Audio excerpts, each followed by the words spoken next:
बीच पर सभी लड़कियां लकी को घेर कर खड़ी हो गई थी, लेकिन जैसे ही उन्होंने देखा कि उसके सामने उन सबका बॉयफ्रेंड निशांत आकर खड़ा हो गया तो सभी लड़कियां भागकर उसके पास चली गई। सबने उसे गले लगाया और उसे चूमा और फिर मोहिनी के लिए रास्ता साफ कर दिया। जैसे ही उसने मोहिनी के लिए जगह छोड़ी, मोहिनी ने भी उसे कसकर चूम लिया और फिर उसने लकी की शिकायत कर दी।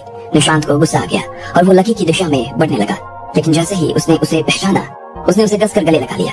लकी भी अपने भाई को 7 सालों के बाद देखकर काफी खुश हो रहा था। आखिरकार तुमने मुझे पहचान ही लिया, क्यों मेरे भाई? लकी ने निशांत के कंधे पर हाथ रखते हुए कहा। बड़े भैया, मुझे तो विश्वास ही नहीं हो रहा कि आप हो। निशांत ने अपना चश्मा उतारा और लकी को अपनी गोद में उठाते हुए जोर से बोला। काफी देर के बाद ऐसे ही झूमने के बाद उसने लकी को फिर से अपनी गोद से नीचे उतार दिया। इधर जब उन लड़कियों ने ये सब बात सुनी तो उनका दिमाग खराब हो गया। उनमें से एक लड़की ने कहा, मैंने मैंने मैंने मैंने अभी सुना, निशांत सर कह रहे थे कि ये फटीचर उनके बड़े भाई हैं। उनमें से एक हसीन लड़की ने लड़खड़ाती हुई जबान में कहा। ये कहते ही वो अपने साथ खड़ी बाकी लड़कियों के चेहरे देखने के लिए पीछे मुड़ गई। उसका अपना चेहरा तो संप हो गया था, लेकिन उसने देखा कि उसके साथ जो लड़कियां खड़ी हुई थी उनकी हालत उससे भी ज्यादा खराब हो गई थी। उन्हें तो लग रहा था कि वो लकी को अच्छे ढंग से पीटते हुए देखने वाली थी, लेकिन अब उनके दिल में एक अजीब सी बेचैनी होने लगी। उन्होंने सपने में भी नहीं सोचा कि ये फटीचर आदमी निशांत सर का बड़ा भाई हो सकता है, और उसके साथ अभी उन्होंने जो किया उसे सोच कर तो उनका दिमाग ही खराब हुआ जा रहा था। उन्हें लग रहा था कि निशांत जो लकी के साथ करने वाला था कहीं वो उनके साथ न कर बैठे। उन्हें अपनी छुट्टियां बर्बाद होने और अग्रवाल खानदान की बहू बनने का सपना बिखर जाने का बहुत डर लग रहा था। अरे लकी भैया, मैंने सुना कि आप मेरी बंदियों को देख रहे थे और मोहिनी की तो अपने कमर में हाथ तक डाल लिया। क्या बात है, ऐसे मिजाज कब से हो गए आपके? इनमें से आपको कोई पसंद आ गई क्या? वैसे बता दूं आपको, इन सब में मोहिनी सबसे बढ़िया है। आप चाहो तो मैं उससे आपकी बात कर सकता हूँ, और आप चाहो तो हम दोनों। निशांत ने कहा और लकी की ओर देखकर अपनी आंखों से गंदे इशारे करने लगा। उसके चेहरे पर शैतानी हंसी ही उसके इरादे को साफ कर रही थी। चलट बेकार आदमी, लकी ने उसके कंधे पर एक हाथ जमाते हुए कहा। वो निशांत को बचपन से जानता था। उसे बचपन से ही लोगों को, खास तौर पर अपने से बड़ों के मजे लेने की बड़ी आदत थी, लेकिन लकी क्योंकि उसे इतने सालों से मिला नहीं था, इसलिए उसे मालूम नहीं था कि निशांत लड़कियों के मामले में भी इतना खुल गया था। जब उधर से वो दोनों ही अपनी मस्ती में मस्त थे और इधर इधर की बातें कर रहे थे, तब वो दोनों चलते हुए मोहिनी और बाकी लड़कियों के आसपास आकर खड़े हो गए। मुझे माफ कर देना सर, मेरी ना आंखें खराब हैं और इस वजह से मैं आपको पहचान नहीं पाई, और मैंने आपको ना जाने कितना उल्टा सीधा कह दिया है।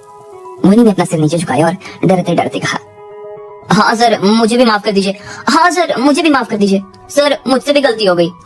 बाकी लड़कियों ने भी मोहिनी के सुर में सुर मिलाते हुए लकी से माफी मांग ली, लेकिन अभी तक लकी भूला नहीं था कि उन लड़कियों ने अभी लकी से क्या कहा था, और इससे पहले कि वो उन लड़कियों से कुछ कह पाता, इधर से निशांत ने उसके लिए मोर्चा संभालते हुए कहा, तुम सबकी सब एक नंबर की अंधी और गवार हो। तुमने अभी मुझसे क्या कहा कि मेरा भाई तुम्हें घूर घूर कर देख रहा था, कि मेरा भाई तुम्हें टच करने की कोशिश कर रहा था। तुम्हें अब तो मालूम पड़ गया ना कि मेरा भाई कौन है, तो क्या तुम्हें ऐसा ही लगता है कि वो तुम्हें देखेगा या फिर तुम्हें टच करने की कोशिश करेगा? जाओ यार। जैसे ही लकी ने देखा कि उसका भाई उसकी जगह उसका पक्ष ले रहा था, वैसे ही लकी के दिल को काफी सुकून मिल गया। लेकिन निशांत सिर्फ इतने पर नहीं रुका, उसने आगे कहा, भले ही मेरे भाई ने तुम्हें टच किया हो या तुम्हें देखने की कोशिश भी की हो, फिर भी तुम्हें इसकी शिकायत नहीं करनी चाहिए, बल्कि उल्टा तो तुम्हें उसे सर्व। जैसे ही निशांत उसके आगे की बात करने वाला था, लकी ने उसके कंधे पर हाथ रखकर उसे शांत करवा दिया। वो वैसा कुछ नहीं चाहता था जैसा निशांत उन लड़कियों से करने के लिए कह रहा था। अभी अभी उसने देखा कि वो कितनी बुरी तरीके से निशांत को खाए जा रही थी, और ऐसे में वो अपनी कुर्बानी तो कभी नहीं देना चाहता था, और वो भी ऐसी हालत में। और वैसे भी लकी उन लड़कों में से नहीं था जो किसी लड़की को सिर्फ गलत नजरों से देखता रहता। वो मानता था कि किसी भी लड़के का किसी भी लड़की को और किसी भी लड़की का किसी भी लड़के को देखने का काफी नेचुरल बात है। इधर जैसे ही निशांत उन सब लड़कियों के ऊपर नाराज हुआ, वो सभी लड़कियां अपने घुटनों पर बैठकर उससे माफी मांगने लगी। लकी ने जैसे ही उन्हें इस तरह से बैठे हुए देखा, उसे अपनी नजर पीछे खींच ली और खांसते हुए दूसरी दिशा में देखने लगा। सर निशांत सर, मुझे माफ कर दीजिए, हम सबको माफ कर दीजिए, हम सबसे गलती हो गई। उन सब लड़कियों की तरफ से मोहिनी ने हाथ जोड़ते हुए कहा, लकी भैया क्या कहते हो, इन्हें थोड़ी सजा दी जाए? इन्हें पूरे बीच का एक चक्कर दौड़वा दूं, जब सांस फूलेगी तब इन्हें समझ आएगा। निशांत ने लकी की ओर देखते हुए कहा, नहीं, अच्छा आइडिया नहीं है, ये सब तुम्हारी होने वाली बीवियां हैं, और अगर इनके साथ ऐसा करोगे तो बुरा बहुत लगेगा इन्हें। वैसे भी ये सारी की सारी लड़कियां कितनी खूबसूरत है, इसलिए ऐसी कोई सजा देना अच्छी बात नहीं है यार। लकी ने पहले निशांत और फिर उन सब की ओर देखते हुए कहा। जैसे ही उन सब लड़कियों ने लकी के मुंह से ये बात सुनी, वो सब काफी खुश हो गई। लकी उनके ऊपर नाराज नहीं था, बल्कि उनकी तारीफ कर रहा था। ये बात उन्हें काफी अच्छी लग रही थी। उन्हें लग रहा था कि अग्रवाल खानदान के बड़े बेटे का दिल सच में कितना बड़ा था। इधर निशांत भी इसके बारे में यही सोच रहा था। वो देख पा रहा था कि पिछले 7 सालों में उसका भाई कितना बड़ा हो गया था। लकी ने फिर उन सब लड़कियों की ओर देखा और उनसे पूछा, अच्छा एक बात बताएं, आपको तो बेड और उसकी चीजों का तो अच्छा खासा एक्सपीरियंस होगा ना? लकी का ये सवाल सुनते ही सब लड़कियों के कान खड़े हो गए और वो फटी हुई नजरों से लकी की ओर देखे जा रही थी। उन्हें समझ नहीं आ रहा था कि वो पलंग की बात क्यों कर रहा था, और वो भी इतनी सारी लड़कियों के सामने एक साथ क्यों कर रहा था। शायद इसलिए उसने चीजों शब्द का इस्तेमाल किया था, क्योंकि उन्हें लग रहा था कि वो उनके सामने इस बारे में खुलकर नहीं बोलना चाहता था। तो हो सकता था कि चीजों से उसका मतलब या तो हैंडकफ से था या फिर उन लड़कियों के दिमाग में अजीब अजीब से ख्याल आने शुरू हो गए। कोई भी इस मौके को हाथ से जाने नहीं देना चाहता था, इसलिए उन्होंने अपनी शर्म को एक ओर रखते हुए लकी की तरफ देखा और एक एक करके कहने लगी, हाँ सर मैं समझ गई, मैं तकिया और चादर के बारे में सब कुछ जानती हूँ और इनके साथ तो आप जो चाहे वो कर सकती हूँ। हाँ सर, और मैं भी सब कुछ कर सकती हूँ जो आप चाहो। मुझे हर तरह से पलंग पर सोने की आदत है, मेरे पापा का पलंग बनाने का बिजनेस ही है ना, इसलिए पलंग के बारे में मुझसे अच्छे से और कोई नहीं जान सकता। सर मेरा सबसे बड़ा स्किल है कि मैं ब्लैंकेट बना सकती हूँ, अच्छे से अच्छे, ठंड में भी मेरे आगे टिक नहीं सकता कोई। उस तीसरी लड़की ने कहा और एक कदम आगे बढ़ाते हुए लकी के सामने मुस्कुराने लगी और आंख मारने लगी। लकी भी उसे मुस्कुराते हुए देख रहा था। वो समझ गया था कि उसकी बात से लड़कियां क्या समझ रही थी। उन्हें लग रहा था कि अगर वो एक बार लकी के साथ उसके बेड में आ गई तो फिर उनकी जिंदगी भर की चिंताएं खत्म हो जाएगी। लेकिन लकी भी तो लकी था। उसने एक नजर उन लड़कियों की ललचाई हुई नजरों को देखा और फिर बोला, हाँ बहुत अच्छी बात है ये तो। अच्छा निशांत, तुम्हें वो स्पेशल लिविंग एरिया मालूम है ना, जो हमारे इस आइलैंड के ऊपर बना हुआ है, जहाँ हम खूब खेलते थे?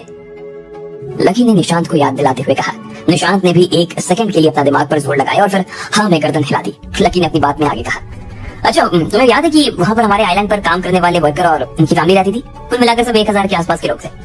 हाँ हाँ भैया मुझे याद है, वो लोग का पता नहीं कितने सालों से वहीं पर है ना। हाँ हाँ हाँ, उनके बच्चे सब भी वहीं पर रहते हैं, लकी ने कहा और निशांत की ओर देखने लगा। निशांत को समझ नहीं आ रहा था कि अचानक लकी को उन सब के बारे में कुछ याद कैसे आ रहा था। आखिर इन लड़कियों का उन लोगों से क्या कनेक्शन था? इतने में लकी ने उन लड़कियों की ओर देखा और कहा, ठीक है तो आप सब लड़कियां आप वहीं आओ और सब लोगों के घर के अंदर जो बेडशीट बिछी हुई है उन्हें अपने हाथ से हटाओ और उनकी धुलाई करना शुरू कर दो। मेरे हिसाब से वहाँ पर 2 साल से कम उम्र के लगभग 70 से 80 बच्चे हैं। उन घरों की चादरों को अच्छे से धोना है बस, लकी ने कहा और उनकी शक्ल देखने लगा। जैसे उसने ये कहा उसका इफेक्ट उनके चेहरे पर साफ नजर आ रहा था। उन्हें विश्वास नहीं हो रहा था कि लकी पलंग की बात सिर्फ इसलिए कर रहा था क्योंकि वो वहाँ के मजदूरों की चादरें उनसे धुलवाना चाहता था। सब लड़कियां हताश होकर एक दूसरे की ओर देखने लगी। उन्हें तो लग रहा था कि लकी उन्हें अपने साथ ले जाना चाहता था, लेकिन यहाँ तो मामला ही कुछ और था। बाकी लड़कियां तो ठीक थी, लेकिन निशांत ये सब सुनकर हैरान हो गया। जब लकी ने उसका चेहरा देखा तो वो समझ गया कि वो क्या सोच रहा था, इसलिए उसने निशांत से पूछा, क्या बात है भाई, कोई प्रॉब्लम है क्या? लकी का सवाल सुनते ही मानो निशांत की बैटरी चार्ज हो गई और उसने उन लड़कियों की ओर देखते हुए कहा, क्या बात है, तुम्हें भैया ने जो कहा कोई प्रॉब्लम है उससे क्या? उन लड़कियों को क्या प्रॉब्लम हो सकती थी? अगर होती भी तो वो खोलकर लकी और निशांत के सामने उसके बारे में थोड़ी कह सकती थी। एक के बाद एक वो सभी खिसियाते हुए मुस्कुराने लगी और खड़ी होकर वहाँ से निकल गई। उनमें से एक का जाने का मन भी नहीं कर रहा था, लेकिन मना भी उसमें से एक नहीं कर सकते थे। बहुत बढ़िया, सिर्फ भैया ही ऐसा कुछ सोच सकते हैं। अच्छा हुआ जो आपने इन्हें काम पर लगा दिया, वैसे भी दिन भर खा कर बस मोटी होती जा रही हैं। I am proud of you my भैया। निशांत ने लकी की ओर अपना अंगूठा उठा दिया। इसमें प्राउड होने वाली कौन सी बात है? अच्छा हाँ, तुम्हारी फैमिली में गरीबी वाली परीक्षा हुई थी ना, याद है तुम्हें? तुमने वो परीक्षा दी है या नहीं? जब से लकी वो परीक्षा देने के लिए निकला था उसके बाद से उसने अपने घर के किसी आदमी के बारे में नहीं सुना था जिसने वो परीक्षा दी हो। नहीं भैया, मुझे घर का सुप्रीम बनने का ना कोई शौक नहीं है। जब आप फ्यूचर में घर के सुप्रीम बन जाओगे तो आप मेरा ध्यान रख लेना, बस बात खत्म। निशांत ने एक फीकी सी मुस्कान के साथ लकी की ओर देखते हुए कहा। लकी ने जैसे ही अपने छोटे भाई की बात सुनी उसने एक गहरी सांस ली। वो देख पा रहा था कि निशांत बिल्कुल नहीं बदला था। जब तक उसकी आंखों के सामने खेलने के लिए खिलौने थे तब तक वो किसी और चीज के ऊपर ध्यान ना तो देता और ना ही वो देना चाहता। अच्छा भैया, भरत अंकल मुझे बता रहे थे कि आप यहाँ पर अकेले नहीं आए हो, भाभी जी भी साथ आई हैं। चलो ना, मुझे भी मिलवाओ भाभी जी से।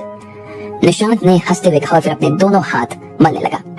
हाँ हाँ ठीक है, मिलवा दूंगा, लकी ने कहा। और जैसे ही निशांत के साथ वापस अपने बंगले की ओर जाने के लिए मुड़ा तभी भरत वहाँ पर आया और लकी के पास आते हुए बोला, लकी सर, निशांत सर, परिवार के सुप्रीम आप लोगों से मिलने के लिए आ चुके हैं। वो अभी वायु रेस्टोरेंट में है और वहाँ पर आपका इंतजार कर रहे हैं। लकी सर, उन्होंने आपको बुलाने के लिए बोला था।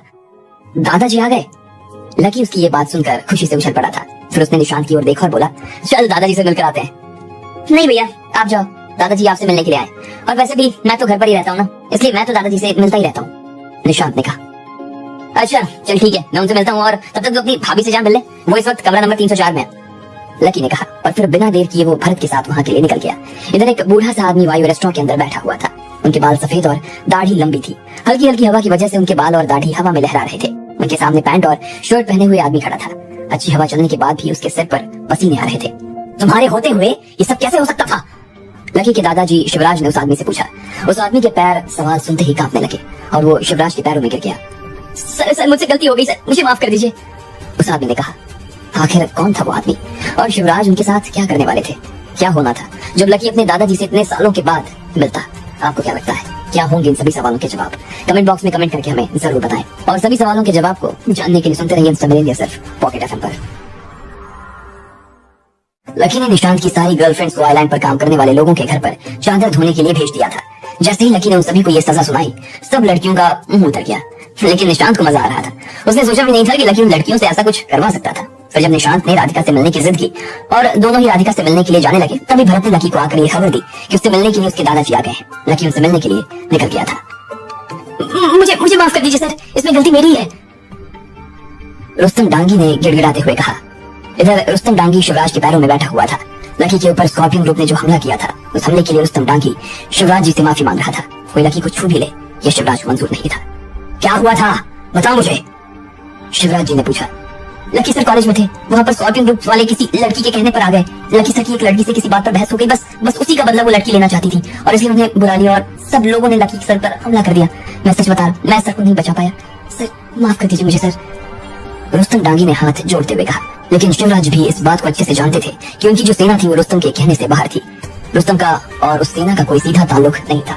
रुस्तम को खुद लकी के घायल होने की खबर तब लगी जब उसे उस आइलैंड पर लाया गया। शिवराज की तरह बाकी लोग इस वक्त लकी से मिलने के लिए आना चाह रहे थे और शिवराज भी इसी बहाने रुस्तम से इस मसले के बारे में जान लेना चाहता था। देखो, वैसे भी देखा जाए तो पूरे मामले में तुम्हारी कोई गलती नहीं है। अब तुम इस वक्त लकी के ऊपर नजर रख सको ये मुमकिन नहीं है, इसलिए मैं ये बात समझता हूँ कि इसमें तुम कुछ नहीं कर सकते। लेकिन हो सकता है कि बाकी के लोग अगर इसे समझना चाहें तो भी शायद नहीं समझ पाएंगे, क्योंकि इससे पहले कि शिवराज जी आगे कुछ कह पाते उन्होंने अपना मुंह बंद कर लिया। सिर्फ शिवराज जी ही इस चीज को समझ पाते थे कि इतने बड़े परिवार का मुखिया होने का क्या मतलब था। इस बड़े से परिवार को चलाने के लिए बहुत से लोग काम करते थे, सबके अपने अपने विचार थे और सबकी अपनी अपनी सोच। और अगर ऐसे में रुस्तम डांगी से कोई गलती हो गई तो हो सकता था कि परिवार के बाकी लोग बिना उसकी बात सुने या समझे उसके ऊपर ही चढ़ जाते। अब भले ही शिवराज जी जानते थे कि उसकी गलती नहीं थी, लेकिन फिर भी परिवार का संतुलन बनाए रखने में उसकी गलती माननी जरूरी थी। देखो, अब क्योंकि लकी के ऊपर आंच आई है और इस आंच की वजह से उसकी जान भी जा सकती थी, इसलिए इस गलती का भार किसी न किसी को तो लेना पड़ेगा। मैं जानता हूँ कि दोष तुम्हारा नहीं है और मैं जो भी कर रहा हूँ तुम्हें बचाने के लिए कर रहा हूँ, इसलिए मैं आज से तुम्हें दिल्ली और आसपास के क्षेत्र का भार ले रहा हूँ और अब से अग्रवाल परिवार के लिए काम करने की तुम्हें कोई जरूरत नहीं है, शिवराज जी ने कहा।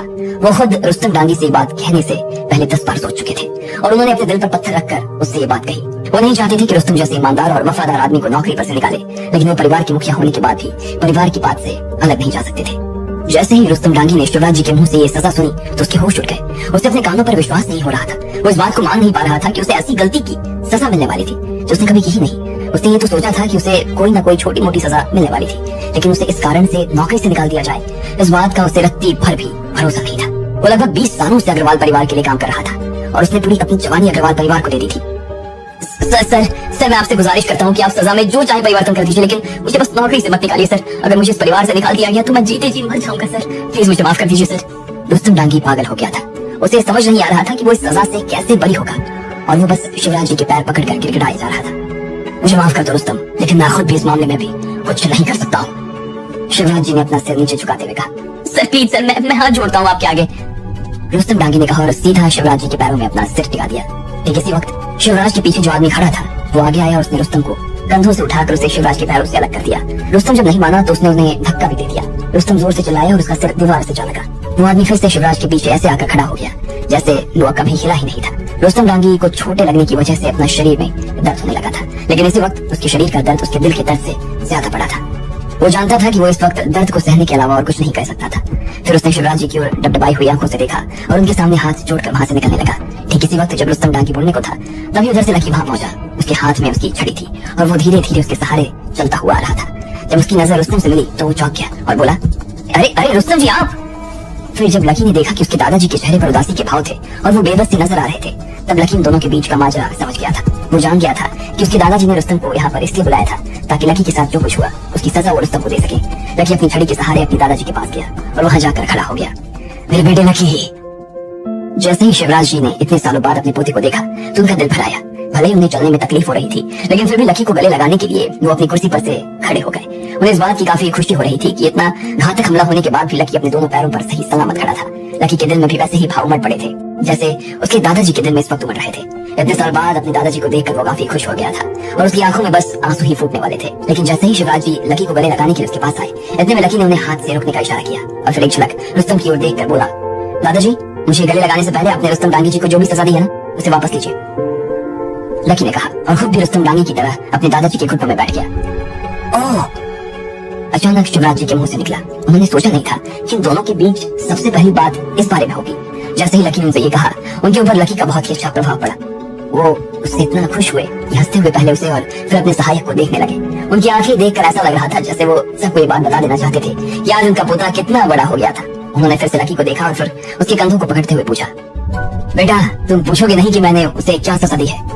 नहीं दादाजी, आपने उन्हें जो सजा दी है इससे कोई फर्क नहीं पड़ता। अगर आपने उनसे ये भी कहा कि उन्हें 100 रुपए का जुर्माना भरना पड़ेगा ना, तो उसे भी आप प्लीज वापस ले लीजिए। जो भी हुआ उसमें रुस्तम जी की कोई गलती नहीं थी ना, और जब उनकी गलती नहीं है तो उन्हें सजा क्यों मिलनी चाहिए? मुझे ये बात समझ नहीं आ रही। लकी ने कहा, आज वो किसी भी हाल में रुस्तम डांगी को बचा लेना चाहता था। कैसी बातें कर रहे हो लकी, तुम अपनी हालत तो देखो, तुम्हारी जान जा सकती थी या तुम जिंदगी भर के लिए अपाहिज हो सकते थे, और तुम कह रहे हो कि इस आदमी को छोड़ दूं, इसकी कोई गलती नहीं है। तुम ही बताओ, तुम्हें इस आदमी के ऊपर जरा भी गुस्सा नहीं आ रहा? शिवराज जी ने लकी से जरा सी गर्म आवाज में पूछा। नहीं दादाजी, मुझे कोई गुस्सा नहीं आ रहा है रुस्तम जी पे। लकी ने एक बार नहीं जवाब दिया और फिर ना में अपनी गर्दन हिलाकर आगे बोला, जो भी मेरे साथ हुआ, अगर मैं उसकी वजह से अपाहिज भी हो जाता या फिर मर भी जाता तो मैं वही कहता जो मैं अभी कह रहा हूँ। दादाजी, आप भी ये बात जानते हैं कि मेरी सेफ्टी की जिम्मेदारी रुस्तम जी की नहीं थी। उनकी जिम्मेदारी ये है कि वो हमारे परिवार की बिजनेस संभाले, उसे आगे बढ़ाएं और साथ ही दिल्ली और उससे जुड़े हुए शहरों को भी, उन सब के जो मसले हैं वो हल करें। अगर हम उनकी गलती ना होने पर भी उन्हें सजा दे देते हैं तो ये सिर्फ ना रुस्तम जी के विश्वास के साथ खिलवाड़ होगा, बल्कि जो बाकी के लोग हमारे परिवार के साथ काम कर रहे हैं इससे उनका भी विश्वास टूट जाएगा। लकी ने शिवराज जी की आंखों में आंखें डालकर उनसे ये बात कही। अपने दादाजी से इतने सालों बाद मिलने के बाद भी लकी की आंखों में कोई डर नहीं था। वो सिर्फ सच के लिए खड़ा होना जानता था और उसके लिए खड़ा रहने में उसे किसी तरह का कोई डर नहीं था। लकी को इस तरह से देखकर शिवराज जी थोड़ा सा हैरान हो गए। वो लकी को देखकर यही सोच रहे थे कि लकी बहुत ही छोटी सी उम्र में बहुत बड़ा हो गया था। लकी पहले तो कभी अपने दिमाग का इस्तेमाल इस तरह से नहीं करता था जिस तरह से वो अभी कर रहा था, और ना ही उसके अंदर इतनी हिम्मत थी जितनी कि वो अभी दिखा रहा था। अच्छी बात है लकी, जैसा तुम कह रहे हो मैं वैसा ही करूंगा। रुस्तम की सजा भी माफ करूंगा मैं, शिवराज जी ने हंसते हुए कहा और लकी को गले से लगा लिया। रुस्तम जो कि वहीं पर खड़ा होकर ये सारी बातें सुन रहा था, उसकी आत्मा तृप्त हो गई। वो आंसू जो इतनी देर तक उसने बचा कर रखे हुए थे, वो आंसू अचानक उसकी आंखों में आ गए और फिर वो गिड़गिड़ाते हुए शिवराज जी के पैरों में गिर गया और बोला, बहुत बहुत शुक्रिया सर, आपने मेरी जिंदगी बचा ली सर, बहुत शुक्रिया। फिर वो खड़ा हुआ और लकी की ओर देखते हुए बोला, लकी सर आपका भी बहुत शुक्रिया, आप नहीं होते तो ये रुस्तम आज अपने ही परिवार से हमेशा हमेशा के लिए बाहर हो जाता। Thank you sir, thank you so much. जैसे ही रुस्तम का मसला हल हुआ, उसके बाद सबसे पहले शिवराज जी ने रुस्तम को वहां से रवाना कर दिया। फिर उन्होंने लकी की ओर देखकर बोला, शाबाश मेरे लड़के, क्या बात है, तुम तो अपनी उम्र से पहले ही काफी बड़े हो गए हो। जब तुम घर से निकले थे तब तुम मेरी छाती तक आते थे और अब तुम्हारा सिर मेरे सिर से भी ऊपर निकल गया है, शिवराज जी ने कहा और फिर लकी के कंधे को थपथपाने लगे। वो समंदर की दूर सी आती हुई लहरों को देख रहे थे। उनके दिमाग में क्या चल रहा था कि लकी उनकी जगह ले सकता था। उनका शरीर अब जवाब देने लगा था। ऐसे में क्या शिवराज लकी को अग्रवाल परिवार का मुखिया बना देते? उनकी परीक्षा में वो पास हुआ था या फेल? आपको क्या लगता है, क्या होंगे इन सभी सवालों के जवाब? कमेंट बॉक्स में कमेंट करके जरूर बताएं और सभी सवालों के जवाब को जानने के लिए सुनते रहिए इंस्टा मिलेंगे सिर्फ पॉकेट एफएम पर। लकी ने जब देखा कि रुस्तम डांगी भी वहां पर मौजूद था तो वो सारा माजरा समझ गया था। वो जान गया था कि उसके दादाजी शिवराज ने उसे सजा देने के लिए ही बुलाया था, लेकिन लकी नहीं चाहता था कि उसे सजा मिले और इसके लिए वो अपने खुद के दादाजी से भी अड़ गया था। दादाजी को उसका ये मिजाज काफी अच्छा लगा। उन्हें विश्वास नहीं हो रहा था कि लकी कब से इतना बड़ा हो गया, इसलिए उन्होंने रुस्तम को माफ कर दिया और फिर दोनों दादा पोता इधर उधर की बातें करने लगे। थोड़ी देर बाद जब लकी वहां से निकल गया तो शिवराज जी अपनी खिड़की के पास आकर खड़े हो गए। वो आदमी उनके पीछे खड़ा था। उन्होंने लकी को जाते हुए देखकर कहा, सर लगता है कि आप लकी सर से काफी सेटिस्फाइड। मुझे लग रहा है कि आपको बाकी लड़कों से ज्यादा लकी सर के ऊपर ज्यादा भरोसा है ना, ये बात सही? शिवराज अपने उस आदमी की बात सुनकर थोड़े से अकचक आ गए थे। उन्होंने खुद इस बात पर ध्यान नहीं दिया जिस बात के ऊपर वो उनका ध्यान दिलवा रहा था। उन्होंने उस आदमी को देखा और बोले, पूरन तुम मेरे साथ लगभग पिछले 10 सालों से हो, तुम्हारा लकी के बारे में क्या ख्याल है? सर मुझे तो लगता है कि लकी सर काफी जमीन से जुड़े हुए इंसान है और इनकी जिस किसी से भी शादी होगी ना, काफी प्यार करेंगे उसे। उन्हें नाम धाम से ज्यादा मतलब नहीं है और ना ही वो अपने नाम का गलत फायदा उठाते हैं। इनमें और बाकी के लड़कों में मेन यही तो फर्क है सर, और यही उनके लिए फायदेमंद भी होगा। पूरन ने अपनी गर्दन को हल्के से हिलाते हुए कहा, फायदेमंद? शिवराज जी ने भी पूरन के सामने मुस्कुराते हुए कहा। वो वैसे तो उसका इशारा समझ चुके थे, लेकिन फिर भी वो उसी के मुंह से सुनना चाह रहे थे। मुझे लगता है सर कि मैं कुछ ज्यादा ही बोल गया। पूरन ने अपनी गर्दन नीचे झुकाते हुए कहा, नहीं नहीं, तुम्हें डरने की कोई जरूरत नहीं है। ये ऐसा मसला नहीं है जिसके बारे में तुम अपनी राय नहीं दे सकते। मैं अपनी शारीरिक हालत के बारे में अच्छे से जानता हूँ, इसलिए आने वाले समय में वैसे भी अग्रवाल परिवार का कोई नया उत्तराधिकारी मैं चुनूंगा। अगर व्यक्तिगत और गुणों के हिसाब से बात करूं तो बेशक लक्ष्मण के बाकी लोगों की तुलना में मेरा एडवांटेज तो है, लेकिन अभी भी काफी टाइम बाकी है, इसलिए कहा नहीं जा सकता कि आगे क्या होने वाला है। इधर लकी वायु रेस्टोरेंट से निकल चुका था और वो सीधा राधिका से मिलने के लिए उसके कमरे में चला गया। तब तक इधर निशांत भी उसके कमरे में आ गया और दोनों के बीच अच्छी बातचीत होने लगी। दोनों एक दूसरे को अच्छे से जान गए थे। निशांत के मन में राधिका की एक अच्छी छवि बनकर उभरी थी। इधर जब लकी ने देखा कि राधिका को होश आ गया है तो उसकी खुशी भी 7वें आसमान पर थी। उसे ऐसा लग रहा था जैसे सांस तो उसे तब जाकर आई थी। अरे भैया, आपको इतनी अच्छी भाभी कहाँ से मिली यार? मुझे भी बताओ ना, मैं भी अपने लिए ऐसी लेकर आना चाहता हूँ। निशांत ने लकी से मजाकिया लहजे में पूछा और फिर मुस्कुराने लगा। लकी भी उसे देखकर हंस रहा था। अगर राधिका लकी की गर्लफ्रेंड नहीं होती तो शायद निशांत अभी तक राधिका को उससे छीन चुका होता। तीनों बैठे और दोनों भाई राधिका को अपने बचपन के किस्से सुनाने लगे। अब लगभग 20 दिनों के बाद राधिका और लकी के घाव पूरी तरह से भर चुके थे। निशांत उनके साथ आइलैंड पर पूरे 1 हफ्ते तक रुका था, लेकिन उसे वहां का अकेलापन बर्दाश्त नहीं हो रहा था और इसलिए वो खेल कूदने के लिए बाहर निकल गया। उस दिन जब लकी और राधिका को लगा कि वो पूरी तरह से ठीक हो गए थे, तब वो दोनों ही उस जगह को छोड़कर कॉलेज जाने के लिए तैयार हो गए थे। एक प्राइवेट हेलीकॉप्टर जिसमें 2 लोग और बैठे हुए थे, उनके साथ राधिका और लकी को फिर से दिल्ली भिजवा दिया गया।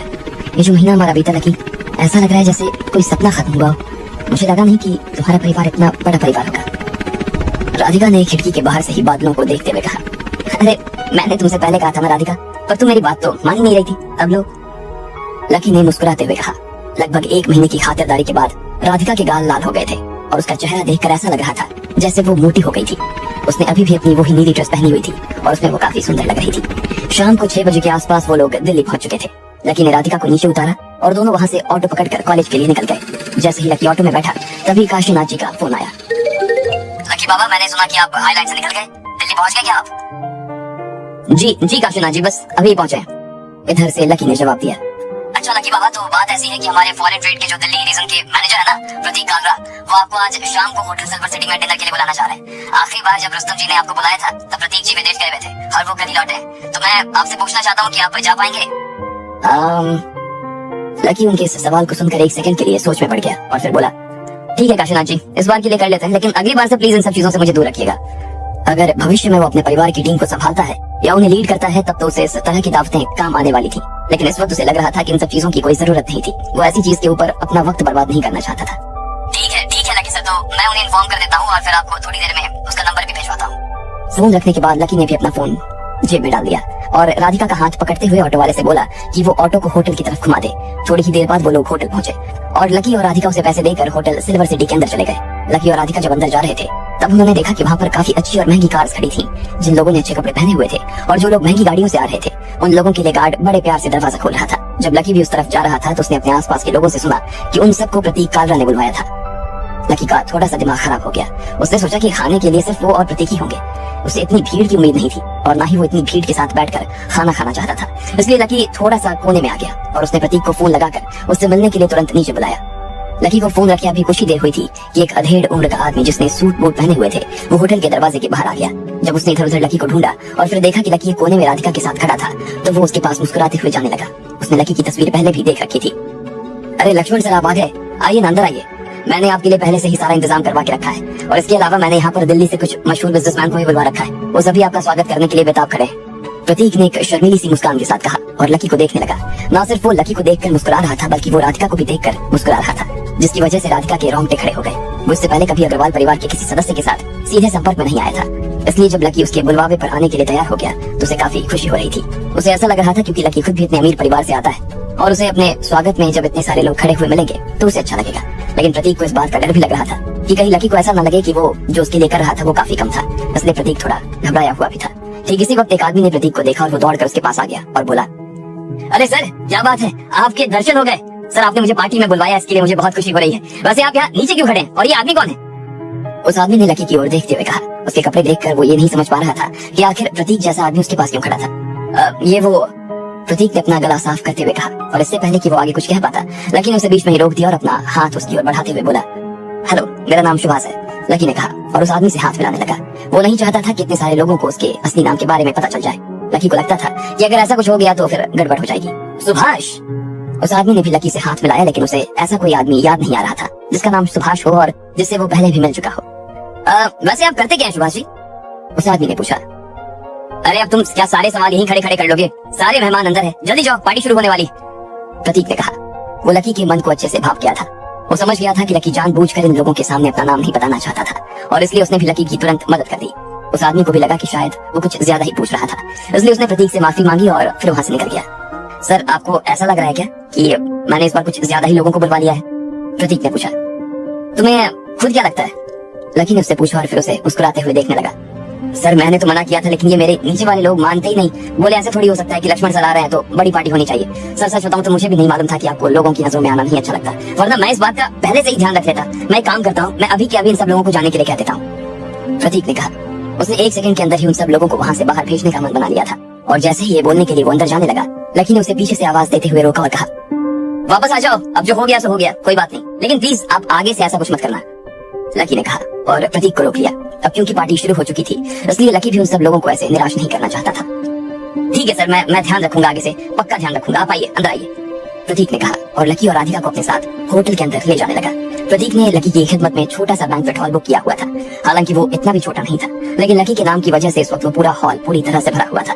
लकी ने प्रतीक को अपने से अलग जाने के लिए कह दिया और खुद राधिका से मिलकर उस पूरे हॉल में घूमने लगा। दोनों लोगों के कपड़े, उनके स्टाइल, हॉल की लाइट्स और बाकी चीजों को देखे जा रहे थे। फिर लकी और राधिका ने एक ही प्लेट उठाई और उसमें मंचूरियन रखवा लिया। जब वो दोनों खा रहे थे तब उन्हें पीछे से आवाज आई, मैंने सुना था कि कालरा जी ने ये पार्टी अग्रवाल परिवार के सबसे बड़े बेटे से मिलवाने के लिए रखी थी, लेकिन अभी तक तो वो दिखाई नहीं दे रहा। वैसे तुम्हें क्या लगता है, अग्रवाल परिवार के इतने सारे बेटों में शिवराज जी की गद्दी पर कौन बैठेगा? मुझे तो लगता है कि निशांत तो बैठेगा नहीं। अरे निशांत कहाँ से बैठेगा, उसे तो लड़कियों से ही फुर्सत नहीं है, जब देखो उन्हीं में तो घुसा रहता है। हाँ, पर मुझे लगता है कि अगर कालरा जी ने इसे बुलाया है तो फिर गद्दी पर वही आदमी बैठेगा, वरना कालरा जी इतनी बड़ी पार्टी क्यों रखते? अच्छा है, इसी बहाने उनसे हमारी भी मुलाकात हो जाएगी। जब राधिका लोगों को लकी के बारे में ये सब बातें कहते हुए सुन रही थी तो वो दिल ही दिल में मुस्कुरा रही थी। वो सोच रही थी कि लकी इधर अपनी पहचान छुपाने के बारे में सोच रहा था, जबकि उधर प्रतीक ने पहले ही सब लोगों को उसके बारे में बता दिया था। लकी भी इस वक्त सिवाय मुस्कुराने के और कुछ नहीं कर सकता था। ठीक है, चलिए सभी लोग बैठ जाइए। जब सब लोग बात कर रहे थे तभी प्रतीक ने उस छोटे से स्टेज पर आकर माइक पकड़ते हुए कहा। वो सब बैठने के लिए अपनी अपनी कुर्सी अरेंज करने लगे। लकी ने राधिका का हाथ पकड़ा और उसे स्टेज से सबसे दूर वाली कुर्सी पर ले जाकर बैठ गया। लकी के पास में एक और जोड़ा बैठा हुआ था। हेलो, मेरा नाम डिम्पल है, आपसे मिलकर खुशी हुई, एक सुंदर सी लड़की ने लकी की ओर देखते हुए कहा। लेकिन जैसे ही उसने लकी की शक्ल देखी उसके चेहरे का तो रंग ही उड़ गया। ऐसा लग रहा था जैसे उसकी आवाज कहीं गायब हो गई थी। तुम और तुम्हारे साथ ये गांव की गवार? डिम्पल को जब पता चला कि इस पार्टी में राहुल को भी बुलवाया गया था और यहाँ सब अमीर लोग आने वाले थे तो वो भी दौड़ी दौड़ी इन अमीर लोगों से मिलने आ गई थी। लेकिन उसने सोचा नहीं था कि लकी उससे यहाँ टकरा जाएगा। अब आगे क्या होगा? क्या डिम्पल फिर से कोई तमाशा खड़ा करेगी या लकी उससे पहले ही उसे वहाँ से बाहर करवा देगा? क्या लकी की पहचान सबके सामने आ जाएगी? आपको क्या लगता है, क्या होंगे इन सभी सवालों के जवाब? कमेंट बॉक्स में कमेंट करके जरूर बताएं और सभी सवालों के जवाब को जानने के लिए सुनते रहिए इंस्टा मिलेनियर सिर्फ पॉकेट एफएम पर। लकी राधिका के साथ होटल सिल्वर सिटी में पहुंच चुका था। जब दोनों आराम से खाना खा रहे थे तो राधिका वहां खड़े लोगों की लकी के बारे में बात सुनकर हंसे जा रही थी। उसे इस बात पर हंसी आ रही थी कि वो जिस इंसान के बारे में बात कर रहे थे वो उनके सामने ही बैठकर खाना खा रहा था। तभी प्रतीक के कहने पर सब लोग टेबल पर बैठ गए। लकी और राधिका सबसे कोने में बैठे हुए थे और उनके पास एक लड़की और लड़का बैठा हुआ था। जैसे ही उस लड़की ने अपना परिचय लकी को दिया तो दोनों के होश उड़ गए। वो और कोई नहीं बल्कि डिम्पल ही थी। डिम्पल को वहां उस पार्टी में देखने के बाद तो लकी के भी होश उड़ गए। उसे समझ नहीं आ रहा था कि वो जहां भी जा रहा था डिम्पल उसके पीछे पीछे क्यों आ रही थी। लकी ने सोचा कि उसके पास से उठ जाना ही ठीक था। जैसे ही वो राधिका के साथ वहां से उठकर कहीं और बैठने के लिए जा रहा था तभी उसने देखा कि बाकी की सारी कुर्सियां भर चुकी थी। राधिका ने धीरे से लकी का हाथ पकड़ लिया। उसे डिम्पल से अब डर लग रहा था। तुम चिंता क्यों करती हो, मैं हूं ना, लकी ने कहा और राधिका को प्यार से समझाने लगा। जब डिम्पल ने देखा कि लकी राधिका के इतने करीब आ गया तो उसका दिमाग और ज्यादा खराब हो गया। भले ही वो लकी को छोड़ चुकी थी लेकिन अभी भी उसे ये बर्दाश्त नहीं हो रहा था कि वहां उसके होते हुए लकी किसी दूसरी लड़की का उसके सामने इतना ध्यान रखे। तुम दोनों की ना हिम्मत कैसे हो गई अंदर आने की? तुम्हें क्या लगता है तुम यहाँ आकर खाकर चुपचाप निकल जाओगे और किसी को पता नहीं चलेगा? फिर से अपने चिर परिचित अंदाज में लकी और राधिका के ऊपर धावा बोलते हुए कहा। वो सिर्फ उसी इल्जाम पर नहीं रुकी, उसने आगे कहा, बहुत अच्छी बात है, देख रहे हो सब लोग, पहले तो इस आदमी ने हमारे टीचर के खाते में से 20 लाख रुपए चुरा लिए और उसके बाद अब ये दोनों यहाँ पर खाना खाने के लिए बैठ गए। तुम्हें जरा से भी शर्म है या नहीं है? डिम्पल ने कहा और उसकी बात में राहुल ने भी आगे जोड़ते हुए कहा, मुझे तो लगता है कि ये लोग यहाँ पर किसी नए मुर्गे की तलाश में आए। बताओ भाई लकी, अब आज किस अमीर आदमी को टारगेट करने वाले हो? राहुल ने उसे तीखी नजरों से देखते हुए कहा। लकी को उन दोनों ही पागलों की परवाह नहीं थी। उसने उन दोनों की तरफ तक देखा नहीं और उसने अपना सारा ध्यान राधिका से बात करने में लगा दिया। अच्छा, तो इन दोनों के दिल में अब ये खुराफात चल रही है। मैं अभी इसके बारे में पार्टी के होस्ट को बताकर आती हूँ, वही आकर इन दोनों को यहाँ से धक्के मारकर निकालेंगे। डिम्पल बस खड़ी होने वाली थी कि इतने में राहुल ने उसका हाथ पकड़कर उसे रोक लिया। राहुल ये बात जानता था कि यहाँ आना इतना आसान नहीं था। ये कोई शादी का खाना नहीं था जो कोई भी आकर यहाँ खाना खाकर निकल जाए। इसलिए अगर राधिका और लकी यहाँ आए थे तो जरूर उनका इन लोगों के साथ कोई ना कोई कनेक्शन तो था। इसलिए ऐसी कोई हरकत करके हो सकता था कि डिम्पल अपने ही पैरों पर कुल्हाड़ी मार ले। बाकी के लोग जो राहुल और डिम्पल की इस तरह की बेकार की बातें सुन रहे थे उन्हें उन दोनों की शक्ल देखकर काफी अजीब महसूस हो रहा था। लकी और राधिका के लिए उनके दिल में जिस तरह की नफरत थी उसे देखकर कुछ लोग अपने आप को सवाल करने से नहीं रोक पाए। तुम दोनों को क्या हो गया? अगर वो यहाँ बैठे हैं तो उन्हें बैठने दो ना, तुम्हें इससे दिक्कत क्या है? तुम्हारी इनसे कोई दुश्मनी है क्या? किसी औरत ने पूछा। डिम्पल समझ गई थी कि उसके इस व्यवहार को पसंद नहीं किया जा रहा था, इसलिए उसने भी तुरंत अपनी गलती को ढकने के लिए कहा, अरे नहीं नहीं, ऐसी कोई बात नहीं है। हम जैसे लोग इन जैसे लोगों से दुश्मनी कैसे कर सकते हैं? मच्छर आपको काटे तो बदले में आप मच्छर को थोड़ी काटेंगे। वो तो मुझसे तो बस ये जो कह रहे थे ना वो देखा नहीं जा रहा था। इन्होंने मिलकर हमारे एक सर के खाते में से 20 लाख रुपए चुरा लिए थे। वो पैसा ना हमारे कॉलेज की नई बिल्डिंग में लगने वाला था। अब ये सब सुनकर कि आपको नहीं लगता कि इन दोनों ने जो किया वो गलत है? क्या आपको नहीं लगता कि इन दोनों के दिल काले हैं? डिंपल ने कहा और फिर लकी और राधिका की तरफ देखते हुए अपनी उंगली खड़ी कर दी। जैसे ही उसकी उंगली उन दोनों के ऊपर उठी, बाकी सभी लोगों की नजरें भी लकी और राधिका को घूरने लगी। उनकी आंखों में गुस्सा तो था, लेकिन इतना नहीं जितना डिंपल और राहुल की आंखों में था। लकी ने भी उसी तरह से डिंपल को देखा और बोला, डिंपल तुम जो चाहे खा सकती हो, लेकिन जो चाहे बोल नहीं सकती हो। ये सब अब उसके बर्दाश्त के बाहर हो गया था। आखिर डिंपल उसके साथ ऐसा क्यों कर रही थी? अब अगर वो उसके बारे में ऐसा बोले जा रही थी, ऐसे में लकी और राधिका आराम से बैठकर खाना कैसे खा सकते थे? अच्छा क्या बात है, कॉलेज के 20 लाख रुपए चुराए तुमने और तुम मुझसे कह रहे हो कि मैं कुछ भी बोल रही हूँ? अगर मैं कुछ गलत बोल रही हूँ तो बताओ। डिंपल ने कहा। वो बार बार उस पैसों की रट लगाए बैठी हुई थी और इसलिए लकी को गुस्सा आ रहा था। उसको गुस्सा करते हुए देख इधर डिंपल को भी गुस्सा आ गया और उसने कहा, तुम कितने बेशर्म हो, मैं सच बोल रही हूँ और तुम मुझे ऐसे घूर कर देख रहे हो। बताओ तुमने क्या किया उस पैसे का? तुमने वो पैसा चुरा कर कहीं चुड़ैल के हाथों में तो नहीं रख दिया? बेशर्म इंसान, मैं तुमसे बात कर रही हूँ, क्या हुआ? अब मुंह क्यों नहीं खोला तुम्हारा? बोलो ना, अगर मैं कुछ भी बोल रही हूँ तो बताओ। डिंपल ने कहा और एक कदम आगे बढ़ाते हुए लकी का चेहरा पकड़कर उसने अपनी ओर घुमा लिया। वो खुद भी जानती थी कि लकी उसके साथ कुछ करने वाला नहीं था। वो एक शांत इंसान था और किसी के ऊपर हाथ उठाना, वो भी किसी लड़की के ऊपर, ये तो लकी कभी नहीं कर सकता था। लेकिन इधर राधिका को ये पता नहीं था कि लकी अंदर ही अंदर उबले जा रहा था। उसने डिंपल पर अपना हाथ उठाया ही था कि इतने में पीछे से राधिका ने उसका हाथ पकड़ लिया और उसे रोकते हुए कहा, लकी छोड़ो उसे, जाने दो, जो बोल रही है बोलने दो ना, इग्नोर करो। लकी ने राधिका को देखा और फिर टेबल के नीचे छिपे हुए अपने हाथ को देखने लगा। राधिका की बात उसे सही लगी, इसलिए उसने अपने गुस्से को अंदर ही अंदर दबा लिया। क्या बात है, हिम्मत नहीं है, डर लग रहा है? डिंपल ने उसके मुंह पर हंसते हुए कहा और फिर शेखी बघारते हुए बोली, अगर मैं तुम दोनों की जगह होती ना तो मैं भले ही कर्जा ले लेती, लेकिन वो 20 लाख रुपए एक बार में चुका देती। तुम दोनों तो एक नंबर के बेशर्म लोग हो। डिंपल ने कहा और फिर अपनी नजरें लकी की ओर करते हुए लकी की छाती में एक मुक्का मार दिया। लकी को बहुत दर्द उठा और साथ ही उसे गुस्सा भी आया। उसने घूमकर डिंपल के गाल पर एक जोर का चांटा मार दिया। डिंपल के गाल पर जैसे ही उसका हाथ पड़ा, वो झटका खाकर नीचे गिर गई। राहुल उसे तुरंत उठाने के लिए आगे बढ़ा। राधिका ने इधर लकी का हाथ पकड़ लिया। वो नहीं चाहती थी कि अब लकी डिंपल के साथ ऐसी कोई और हरकत करे। जब डिंपल उठकर लकी के ऊपर चिल्लाने ही वाली थी, तभी उसने देखा कि पीछे से प्रतीक की आवाज माइक में गूंजने लगी। सभी लोग इस तरफ देख रहे हैं, अगर नहीं देख रहे हैं तो प्लीज देख लीजिए। मैं काफी देर से आपको ये सब बताने के लिए तरस रहा हूँ, आप सब प्लीज एक बार इधर देख लीजिए। प्रतीक उधर से कह रहा था और डिंपल सिर्फ उसके कहे की वजह से ही रुक गई थी, वरना आज वो लकी को छोड़ने वाली नहीं थी। अगर वो लकी से लड़ती ही रह जाती तो इसका मतलब था कि वो प्रतीक का अपमान करने वाली थी। उधर प्रतीक ने कुछ इधर उधर की बातें की और लोगों से उनका हाल चाल जानने लगा। प्रतीक जी, इस पार्टी को आज लक्ष्मण सर से मिलवाने के लिए रखा था ना आपने? हर कोई उनसे मिलना चाहता है, कहाँ है वो?